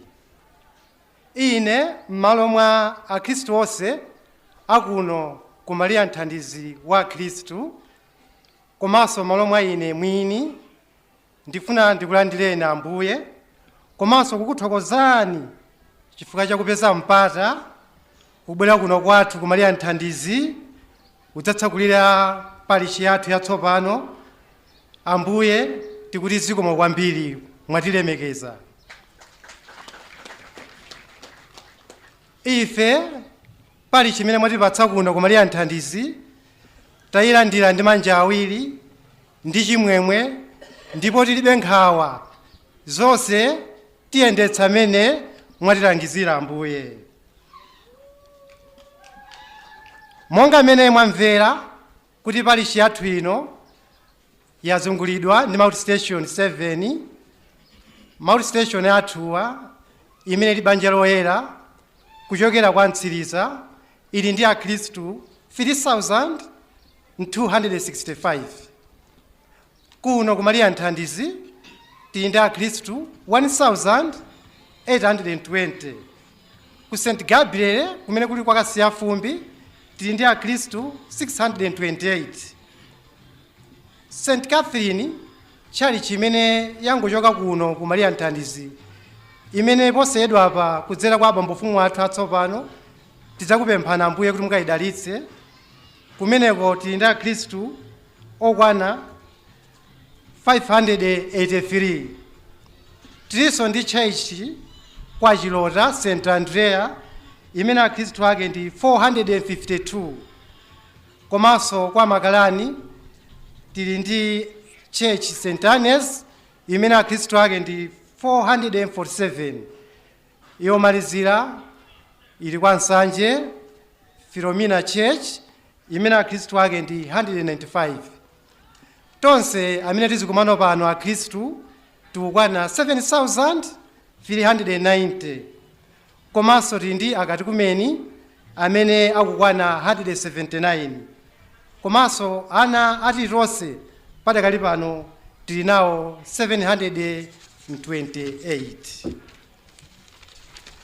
Tikuthokoza kwambiri chifukwa chakudzipereka kwa bambo mfumu athu bambo Martin Kavisu komanso ine malo mwa akhristu onse kuno ku Maria Mthandizi ndalandire abambo mfumu athu atsopano bambo Dennis Zaki Agi.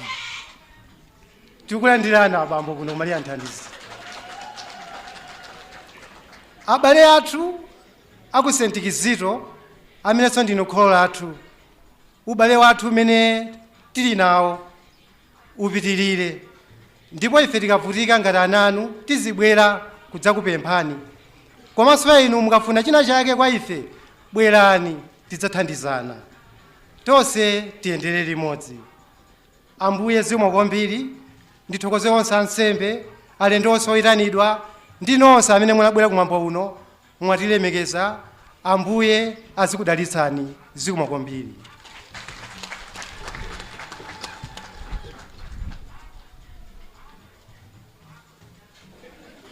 Choyambirira ineyo ndikapandupereka ulemu kwa akuluakulu amene ali pano ndiye kuti sindachite bwino.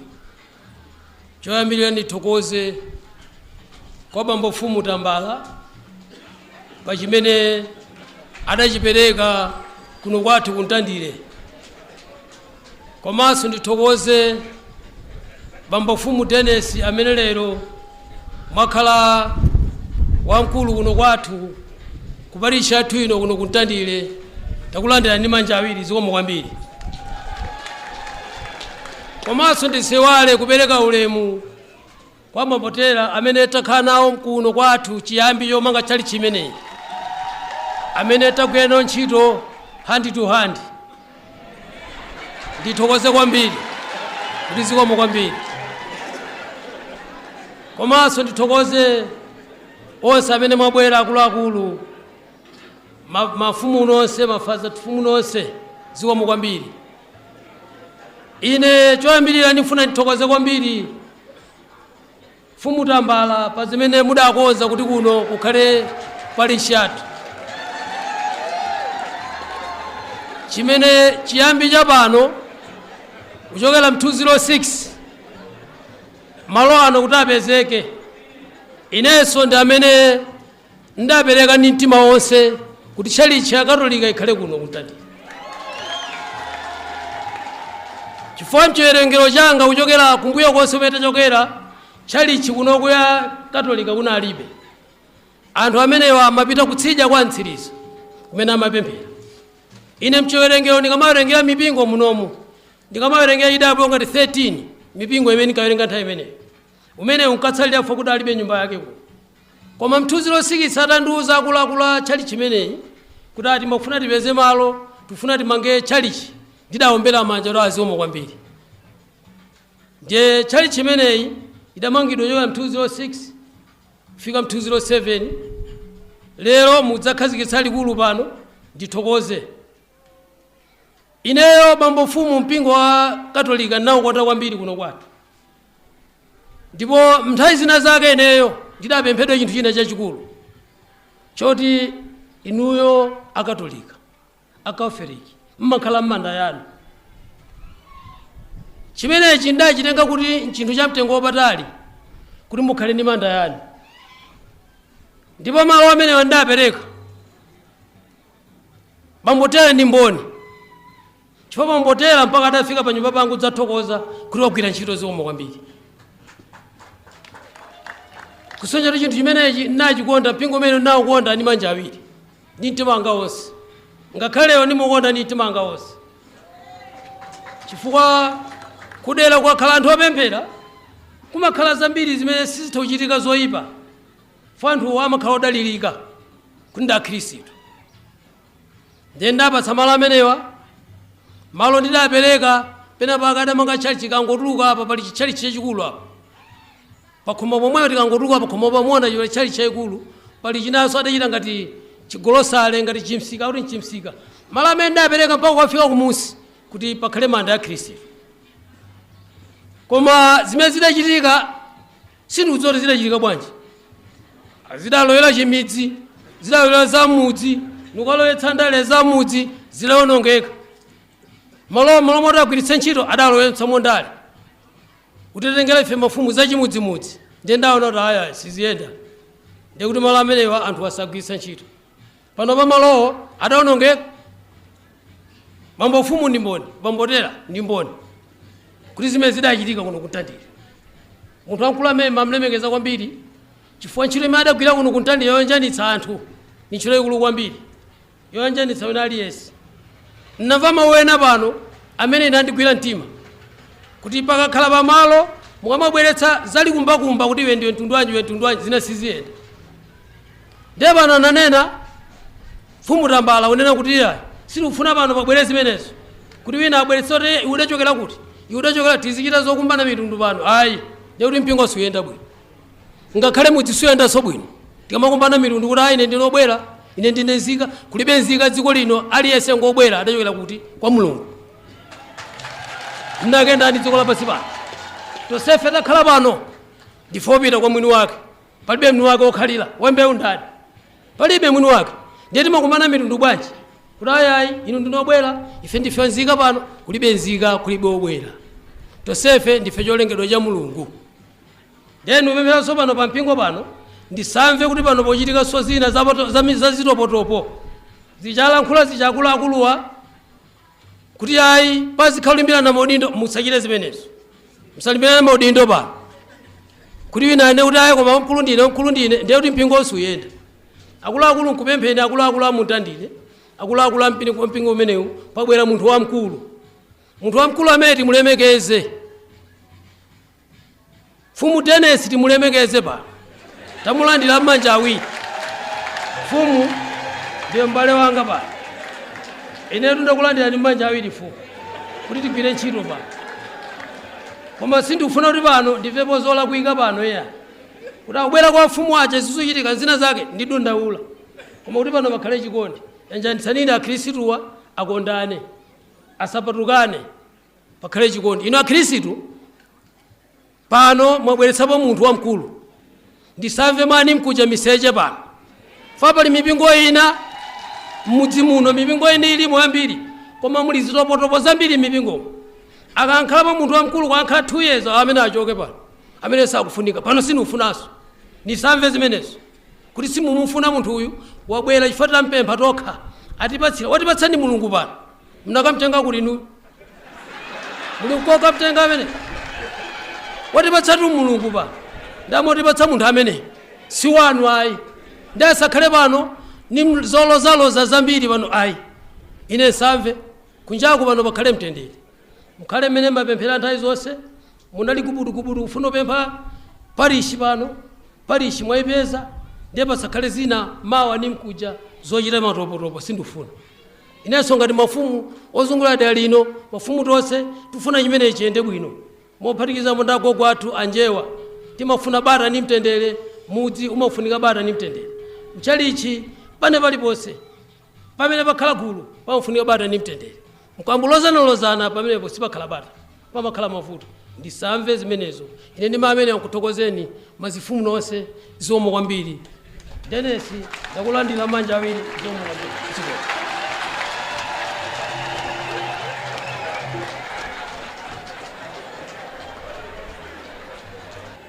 Zikomo kwambiri amfumu mawu anu amveka bwinobwino tonse tamva. Maulemu aperekedwa kale. Ine ndaima apa malo mwa mkulu wa chipani chathu regional superior amene angafunitsitsa kuti akale nafe tsiku ya lero koma chifukwa cha zina ndi zina zokuza ntchito yake sanapezeke lero ndipo walemba kalata ndisanaangule ngati abambo mfumu achigoneka ndiwerenge kalatayi. Kalata yake ndiyolemba mu Chingerezi. akuti, to your grace, Most Reverend George Desmond Tambala, Archbishop of Lilongwe, Reverend Father Martin Kavisu, Parish Priest of St. Kizito Chigoneka, Reverend Father Dennis Agi Zaki, Parish Priest, Mtandire Parish, the parish leadership, the community of Our Lady of Help of Christians, Mtandire, congratulations. I write on behalf of the priests and students of St. Patrick's Missionary Society, especially those in the region of Central and Southern Africa, with a special mention of our brothers from Malawi, to congratulate you on this special occasion. New beginnings are exciting but also challenging. I trust that you have all the necessary dedication and commitment to make everything work for the glory of God and for the sanctification of the people of God. We acknowledge and appreciate the work done over many years in the original parish of St. Kizito Chigoneka. Congratulations to you for giving rise to a new parish. We in St. Patrick's Missionary Society promise our prayers and support as you build yourselves into a prosperous, missionary, and self-reliant church. Congratulations and best wishes on your grand opening. Zikomo kwambiri, Mulungu akudaliseni. Father Godfrey Kisabuli, Regional Leader, St. Patrick's Missionary Society, Central and Southern Africa Region. Umenewo ndi utenga wochokera kwa mtsogoleri wa chipani chathu. Ndimafuna nditokoze ambuye Archiepiscopi George Tambala. Mutaona kufunika kwa parishi potengera kuchuluka kwa anthu monga watilengezera achiya wasopano kuti the number ya akhristu kuno niwasachepera 7,000. Munachiona chabwino kuti kuno kukale parish imene ipangize akhristu kupeza ansembe komanso zosowa zawo za uzimu pafupi komanso pafupi ndi kudera lawo. Tikutokozani pakulola kuti kukale parish kuno. Tifuna kutokoza akhristu onse akuno komanso aku St. Kizito titalandira utengawu, tinagwirana manja takala tikugwira ntchito kutamanga uku ndi uku kuti sifike pamene zafika.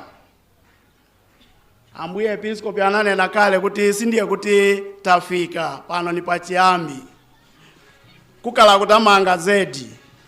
Ndiye talandira kale abambo mfumu achinyamata, tiye ntigwirane nawo manja, tiye ntigwirizane monga takala tikugwirizana. Amfumu anena kuti pakale mugwirizano kuti zonse ziyende bwino, kuti chalichi yathu, parish yathu ipite pasogolo. Tikutokozani ambuye Episkopi pakutipemba ife achipani cha St. Patrick's kuti titumikire kuno ku parish yatsopanoyi.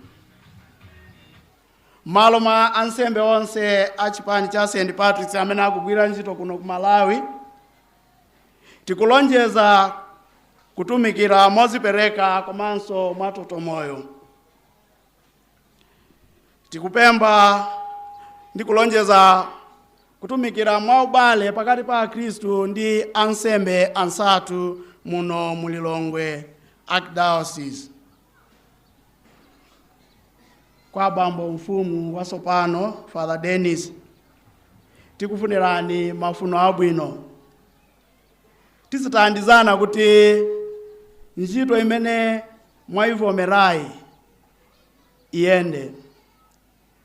Ngokupemphani kuti mulimbe mtima, ntchito ilipo yambiri monga mwamva chiwerengero cha Akhristu, koma ndikutsimikizireni kuti Akhristu akuno ni ozipereka kwambiri komanso abwino kwambiri, ndi okonzeka kugwira ntchito nanu ndi wansembe wina aliyense.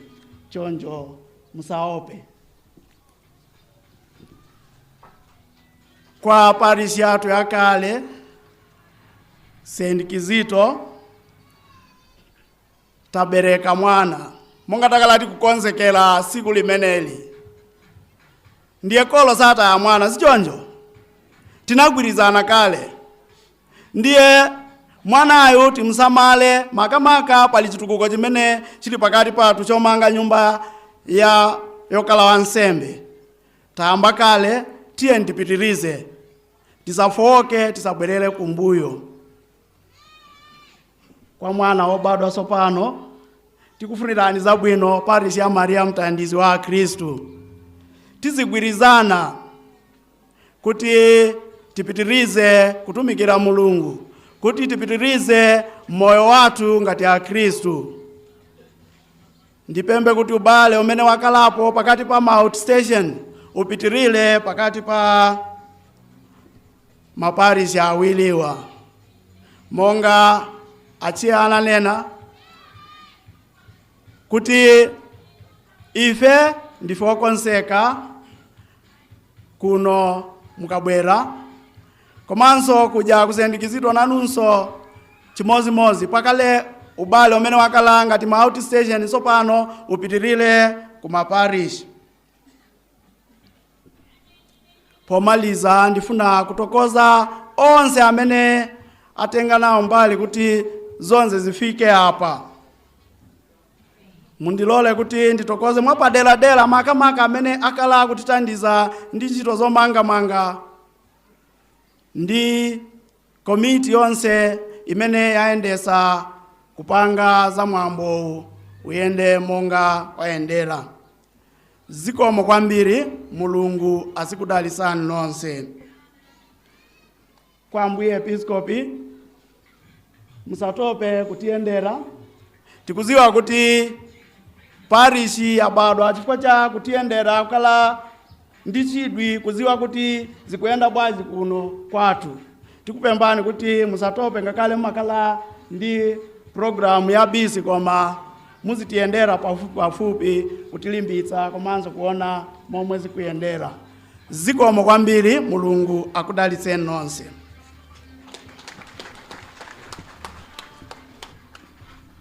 Ulemu waperekedwa kale moni Akristu abale. Dine uzazidwa ndi chimwemwe lero pamene tasokana pano kulandira mphatso ya paderai yochokera kwa Mulungu, imene ili mphatso ya parish yathu yatsopano ya Maria mtandizi wa Kristu kuno kwathu ku Mtandire. Izi zinali ngati zosateka komanso nkambakama chabwe kwa miezi ngapo yapitayi pamene malingaliro wotelewa adabwera ndi Ambuye tambala, komanso akuluakulu amene amawatandiza Ambuye mu ntchito zawo mu archdiocese yathu ya Lilongwe. Zina la Mulungu limekezeke mwa Yesu Kristu Ambuye yathu. Ambuye George Desmond Tambala, ife Akristu akuno ku Maria mtandizi wa Kristu Parish ndife wotokoza chifukwa cha masopenya anu, ndipo Mulungu alola kuti malingaliro anuwa akonetsidwe pamene mwakazikitsa parish ino.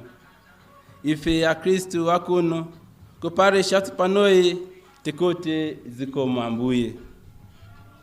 Tikutokozanso onse okutandizanirani mu ntchito zanu, avika general omwenso asankhidwa kukhala a bishop mtandizi wa archdiocese ino, a diocesan council, a pastoral coordinator ndi team yawo, a secretary yanu, ndi inu nonse amene mwapanga zotekera kuti parish yatsopanoyi ikhazikitsidwe. Ine mochepetsa ndifuna kuthokozani Ambuye chifukwa chonipatsa udindo woweta nkhosa zanuzi kuno ku parish yatsopanoyi. Pandeka sindine uyenera kugwira ntchito ya ikole yotere, koma ndavomera molimba mtima komanso mochepetsa poziwa kuti sindili ndekha. Ndili ndi chikhulupiriro kuti ndizagwira ntchitoyi ndi upangiri wanu Ambuye pamodzi ndi ansembe anzanga a chipani cha St. Patrick Missionaries ndi ansembe onse amuno mu Lilongwe Archdiocese ndi Akristu eni yake. Chonilimbitsa mtima ndi chakuti Mzimu Woyera amagwira ntchito mwa ife nthawi zonse kutsogolera mpingo wake, ndipo ndikuzipereka kutumikira parishi mokhulupirika komanso mochepetsa.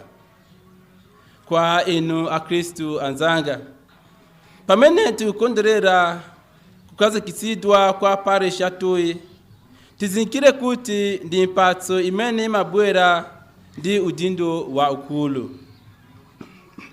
Sitilinso pansi pa parish ya Chigoneka ayi. Tsopano takhala ngati mwana amene wasiya kuyamwa kwa amayi yake, ndipo tiyenera kuzidalira ndi kuyima patoka. Paulo Woyera mu kalata yake yoyamba kwa Akorinte mu 13:11 amati, pamene ine ndinali mwana ndikalankhula mwachibwana, ndikaganiza mwachibwana, ndipo zinthu ndikazitengera mwachibwana ngati kamwana. Koma ndikakula ndizazileka zachibwanazo. Tsopano tisangokhala parish muzina chabe, koma kuzera muzochita zathu. Nkhoswe ya parish yathu Amayi Maria mthandizi wa Kristu ndi zina la mtengo wapatali. Choncho tiyeni titengere Amayi Maria moyo mwathu pakupemphera, kuzichepetsa, kumvera ndiponso kuzipereka monga Ambuye Desmond George anatiuza pa nthawi ya kulalika. Tizindikire kuti kupambana kwa parish yathu ya Maria mthandizi wa Kristu sikuzakhala kupambana kwa abishopu oka kapena ansembe a parish yathuyi, olo kupambana kwa agrupa kapena atsogoleri yathu kapena Akristu eni yake. Kupambana kwa parish yathu kuzakhala kupambana kwa tonse, komanso kupambana kwa Mulungu amene nthawi zonse amagwira ntchito mwa ife kuzera mu mphamvu ya Mzimu Woyera. Tisalole kuti wina mwa ife aliperese Mzimu Woyera kugwira ntchito mwa ife. M'malo mwake tonse tilole kuti Mzimu Woyera titandize kumanga parish yathuyi mokhulupirika. Pomaliza ndifuna kuthokoza mapadera onse amene atumikira ndi kugwira ntchito yotukula challenge yathuyi yomwe yakhazikitsidwa kukhala parish lero. Ndikuthokoza ansembe onse a chipani cha St. Patrick's Mission Society amene akhala kutumikira dera lino kwa zaka zambiri. Mapadera ndikuthokoza abambo Francis Taylor omwe adatumikira kuno ndipo ali nafe tsiku la lero. Ndikuthokozanso abambo Martin Kavisu amene agwira ntchito yotamandika kuti mambowo ukhale upambana. Ndikuthokozanso upangiri ndi ntchito yotamandika ya parish council ya Chigoneka parish ndi parish council yatsopano ya Maria mthandizi parish ndi planning committee ya mambo uno, kwa achipembezo, a joint choir, a protocol, ovina, ana Stefano, a media team.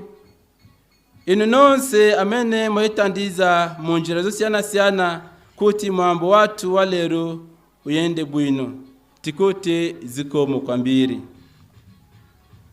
ndikufunanso kuthokozani nonse chifukwa chopatula nthawi yanu kuti mukhale nawo pa chikondwererochi. Tathokozanso amene ali nafe pa online. Tiyeni tonse tisangalale ndi kukondwerera limodzi pakana kumapeto. Ndipo tikamaliza mambo wathu onse, Mulungu atitsogolere ndi kutiteteza tonse kuti tikafike bwino komwe tachokera. Zikomo kwambiri, ndipo Mulungu akudalitseni nonse. Zikomo.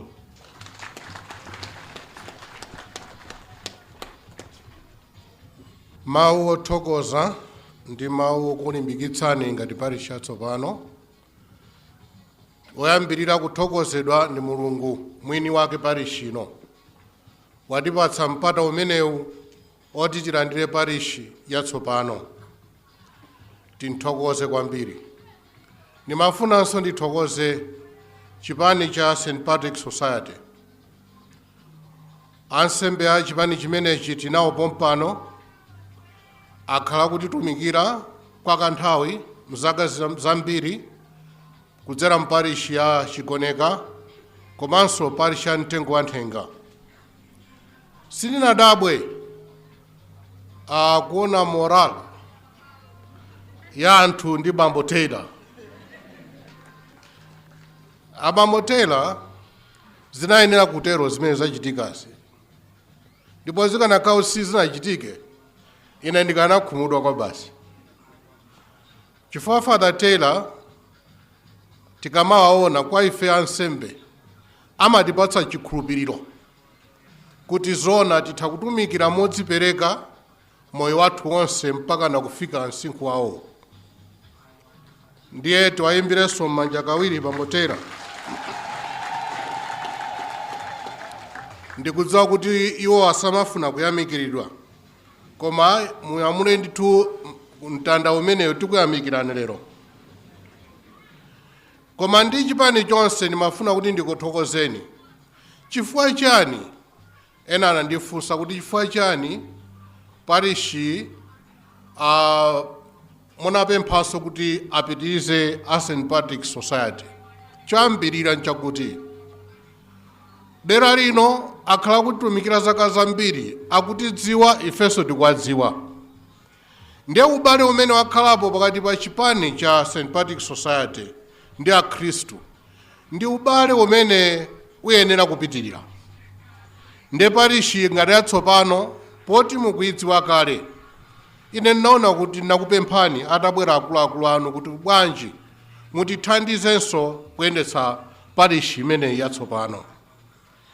Akuluakulu awo anandiuza kuti komatu ife anthu tilibe ambiri. Ndiye ndinawuza kuti aya bambo sizatheka kuti mudzakhala ndi anthu ambiri. Aliyense amadandaula kuti alibe personnel. Koma mufune musafune parishi mutenga.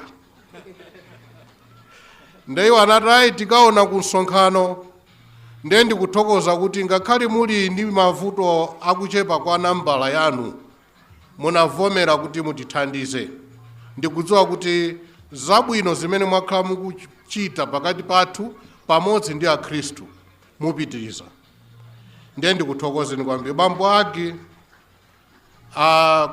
zabwino zonse, ndipo musakayike kuchokera ku archdiocese tiyenda nanu.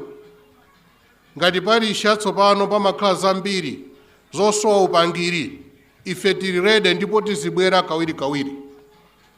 Ndikadakonda kuti pamodzi ndi akhristu mwansanga mukonze plani ya parishi. Nimabwereza kawirikawiri, parishi yatsopano imasoweka plani.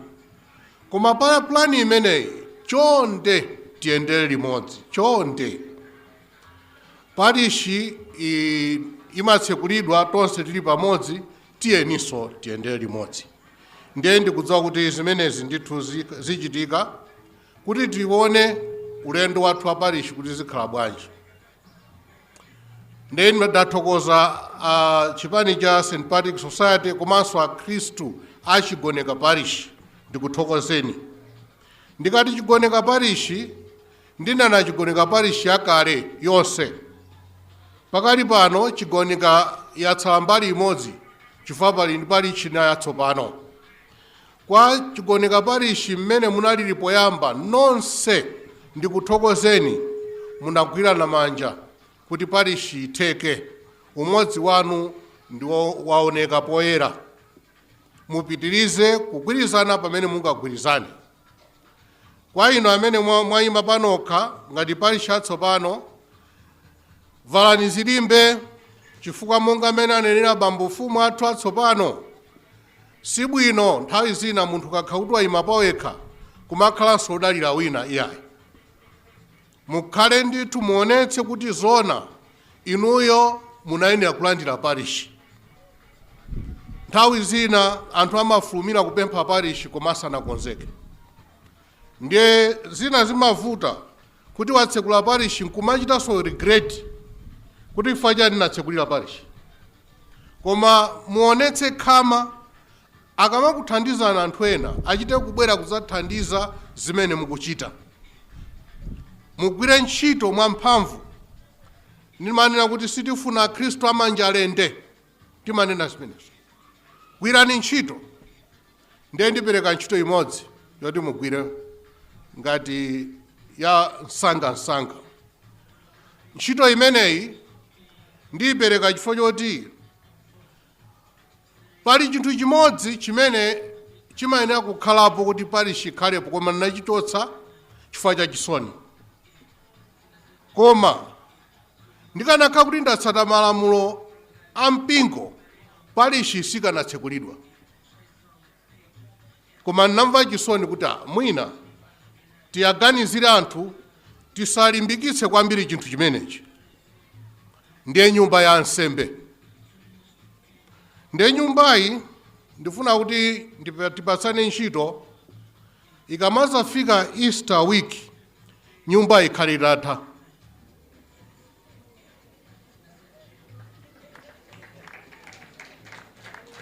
Easter week,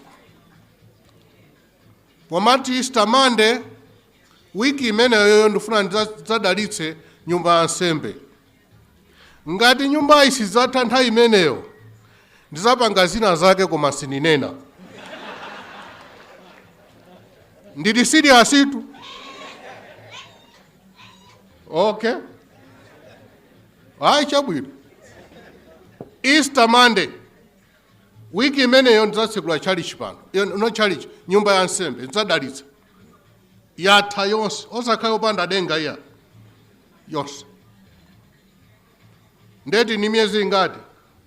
December, January, February, March. Ikaoneni kalenda ya mpingo. Easter Monday. Chabwino. Ndiye ndimafunanso ndithokoze ansembe amene tafika pano. Masistere onse amene mwafika pano ndi onse amene mwachoka mwina madayosisi ena maparishi ena. Ndati ndikuthokozeni chifukwa mwafika kudzatiyendera. Ndimafunanso ndionjeze chinthu chimodzi chifukwa tikutchula ansembe. Koma mkati mwa parishi ino yatsopano tili ndi chipatala mati kwantsiriza kumene masistere athu akutitumikira ntchito yotamandika zedi. Medical Missionaries of Mary. Nimali ndo apemphe kuti aimemu aone chifukwa tisayiwale pamene tikamba parishi yatsopano. Nde masistere chonde imirirani pepani mutikhululukire. Inunso tikuthokozeni nabwera kudzakuyenderani ku chipatala chanuko. Naona ntchito imene mukugwira, ntchito yotamandika mparishi ino yatsopano. Zikomo kwambiri. Ndiye tiye ndipitirize tsopano ndi ulendo wathu. Ine ndilibe zambiri zolankhula, ndimakufuna kuti ndikulimbikitseni. Zina ndi zina tikambirana zokhudzana ndi parishi yatsopano. Podzera mu pastoral office yathu ya Bambo Chibweza, tiziona limodzi kumanga chinthu chimodzi pachokha block by block kuti zonse ziyende bwino. Afumu nsanayiwale zikomo kwambiri, munayankhula bwino kwa basi. Munayankhula kuchokera mu mtima mwanu. ndipo anthu amayimbira m'manja chifukwa chokondwera ndi zimene munayankhula. Munanditchula kuti ine bambofumu, sinene bambofumu. Koma nkhani simeneyo ya. Nkhani ndi mawu amene munati mawu abwino, mawu otilimbikitsa ifeyo a Khristu. Komanso ndithokoze amipingo ena amene mwafika kuno, umodzi ndi umenewu, zikomo kwambiri. Ndi ena tonse zikomo, Mulungu akudalitseni, zikomo kwambiri. Mwambo wokhazikitsa parish yatsopano wafika kumapeto. Nthawi ino tsopano ndipiti wa nsembe uchoka pa malo ano, pamene tikulankhula pa ovinira paguwa ndi oseva misa tizikafula pa ndipiti. Pamenepa ndithu ndi pamapeto pa nsembe ya misa yoyamba ya parish ya Maria Mthandizi ndi imeneyi. Amene anatsogolera ndi Ambuye Archiepiscopi George Desmond Tambala, amene ndithu ndi Archiepiscopi wa Diocese ya Lilongwe. Kati mwa nsembe ya misa kunali ndithu mawu oyamba amene anawerengedwa ndi Joseph Donda. Iwowa anawerenga kuchokera m'buku la Chivumbulutso mutu 21 kuyamba ndime ya 1 mpaka 5a. Mawu achiwiri anachita choyimbiridwa ndi amayi Mwale, mayi Mpokwa komanso mayi Mbilidzo. Iwowa anayimbira mawu kuchokera mkalata ya Paulo oyera kwa Efeso mutu wa 4 kuyambira ndime yoyamba mpaka 7 komanso 11 mpaka 13. Ndipo mtenga woyera anawerenga ndi abambo mfumu a St. Kizito Parish, Reverend Father Martin Kavisu. Iwowa anawerenga kuchokera m'buku la Yohane mutu wa chiwiri ndime yoyamba mpaka 11. Mapemphero a Khristu anawerenga ndi a Khristu awa a Leo Khongoni, a Matias Milioni, a Elias Dzombe, a Maria Piri komanso a Silvia Kagwa. Tikatele ndiye kuti pa nkhani ya nsembe ya misa tilekezere pamenepa. Tinali ndi Mese Chimwala ngati mtolankhani wathu wa mawu. Tinali ndi Eric Mkwaira mtolankhani wathu wa zithunzi, komanso Matthews Banda pa sound console ndi Abek Mtambalika. Ndithu tinali limodzi. Ine ndi Sam Kalimba. Zikomo kuti tapempherera limodzi, tikhalebe tikupatsirani zina zonse zimene zikuchitika pambuyo pake pano.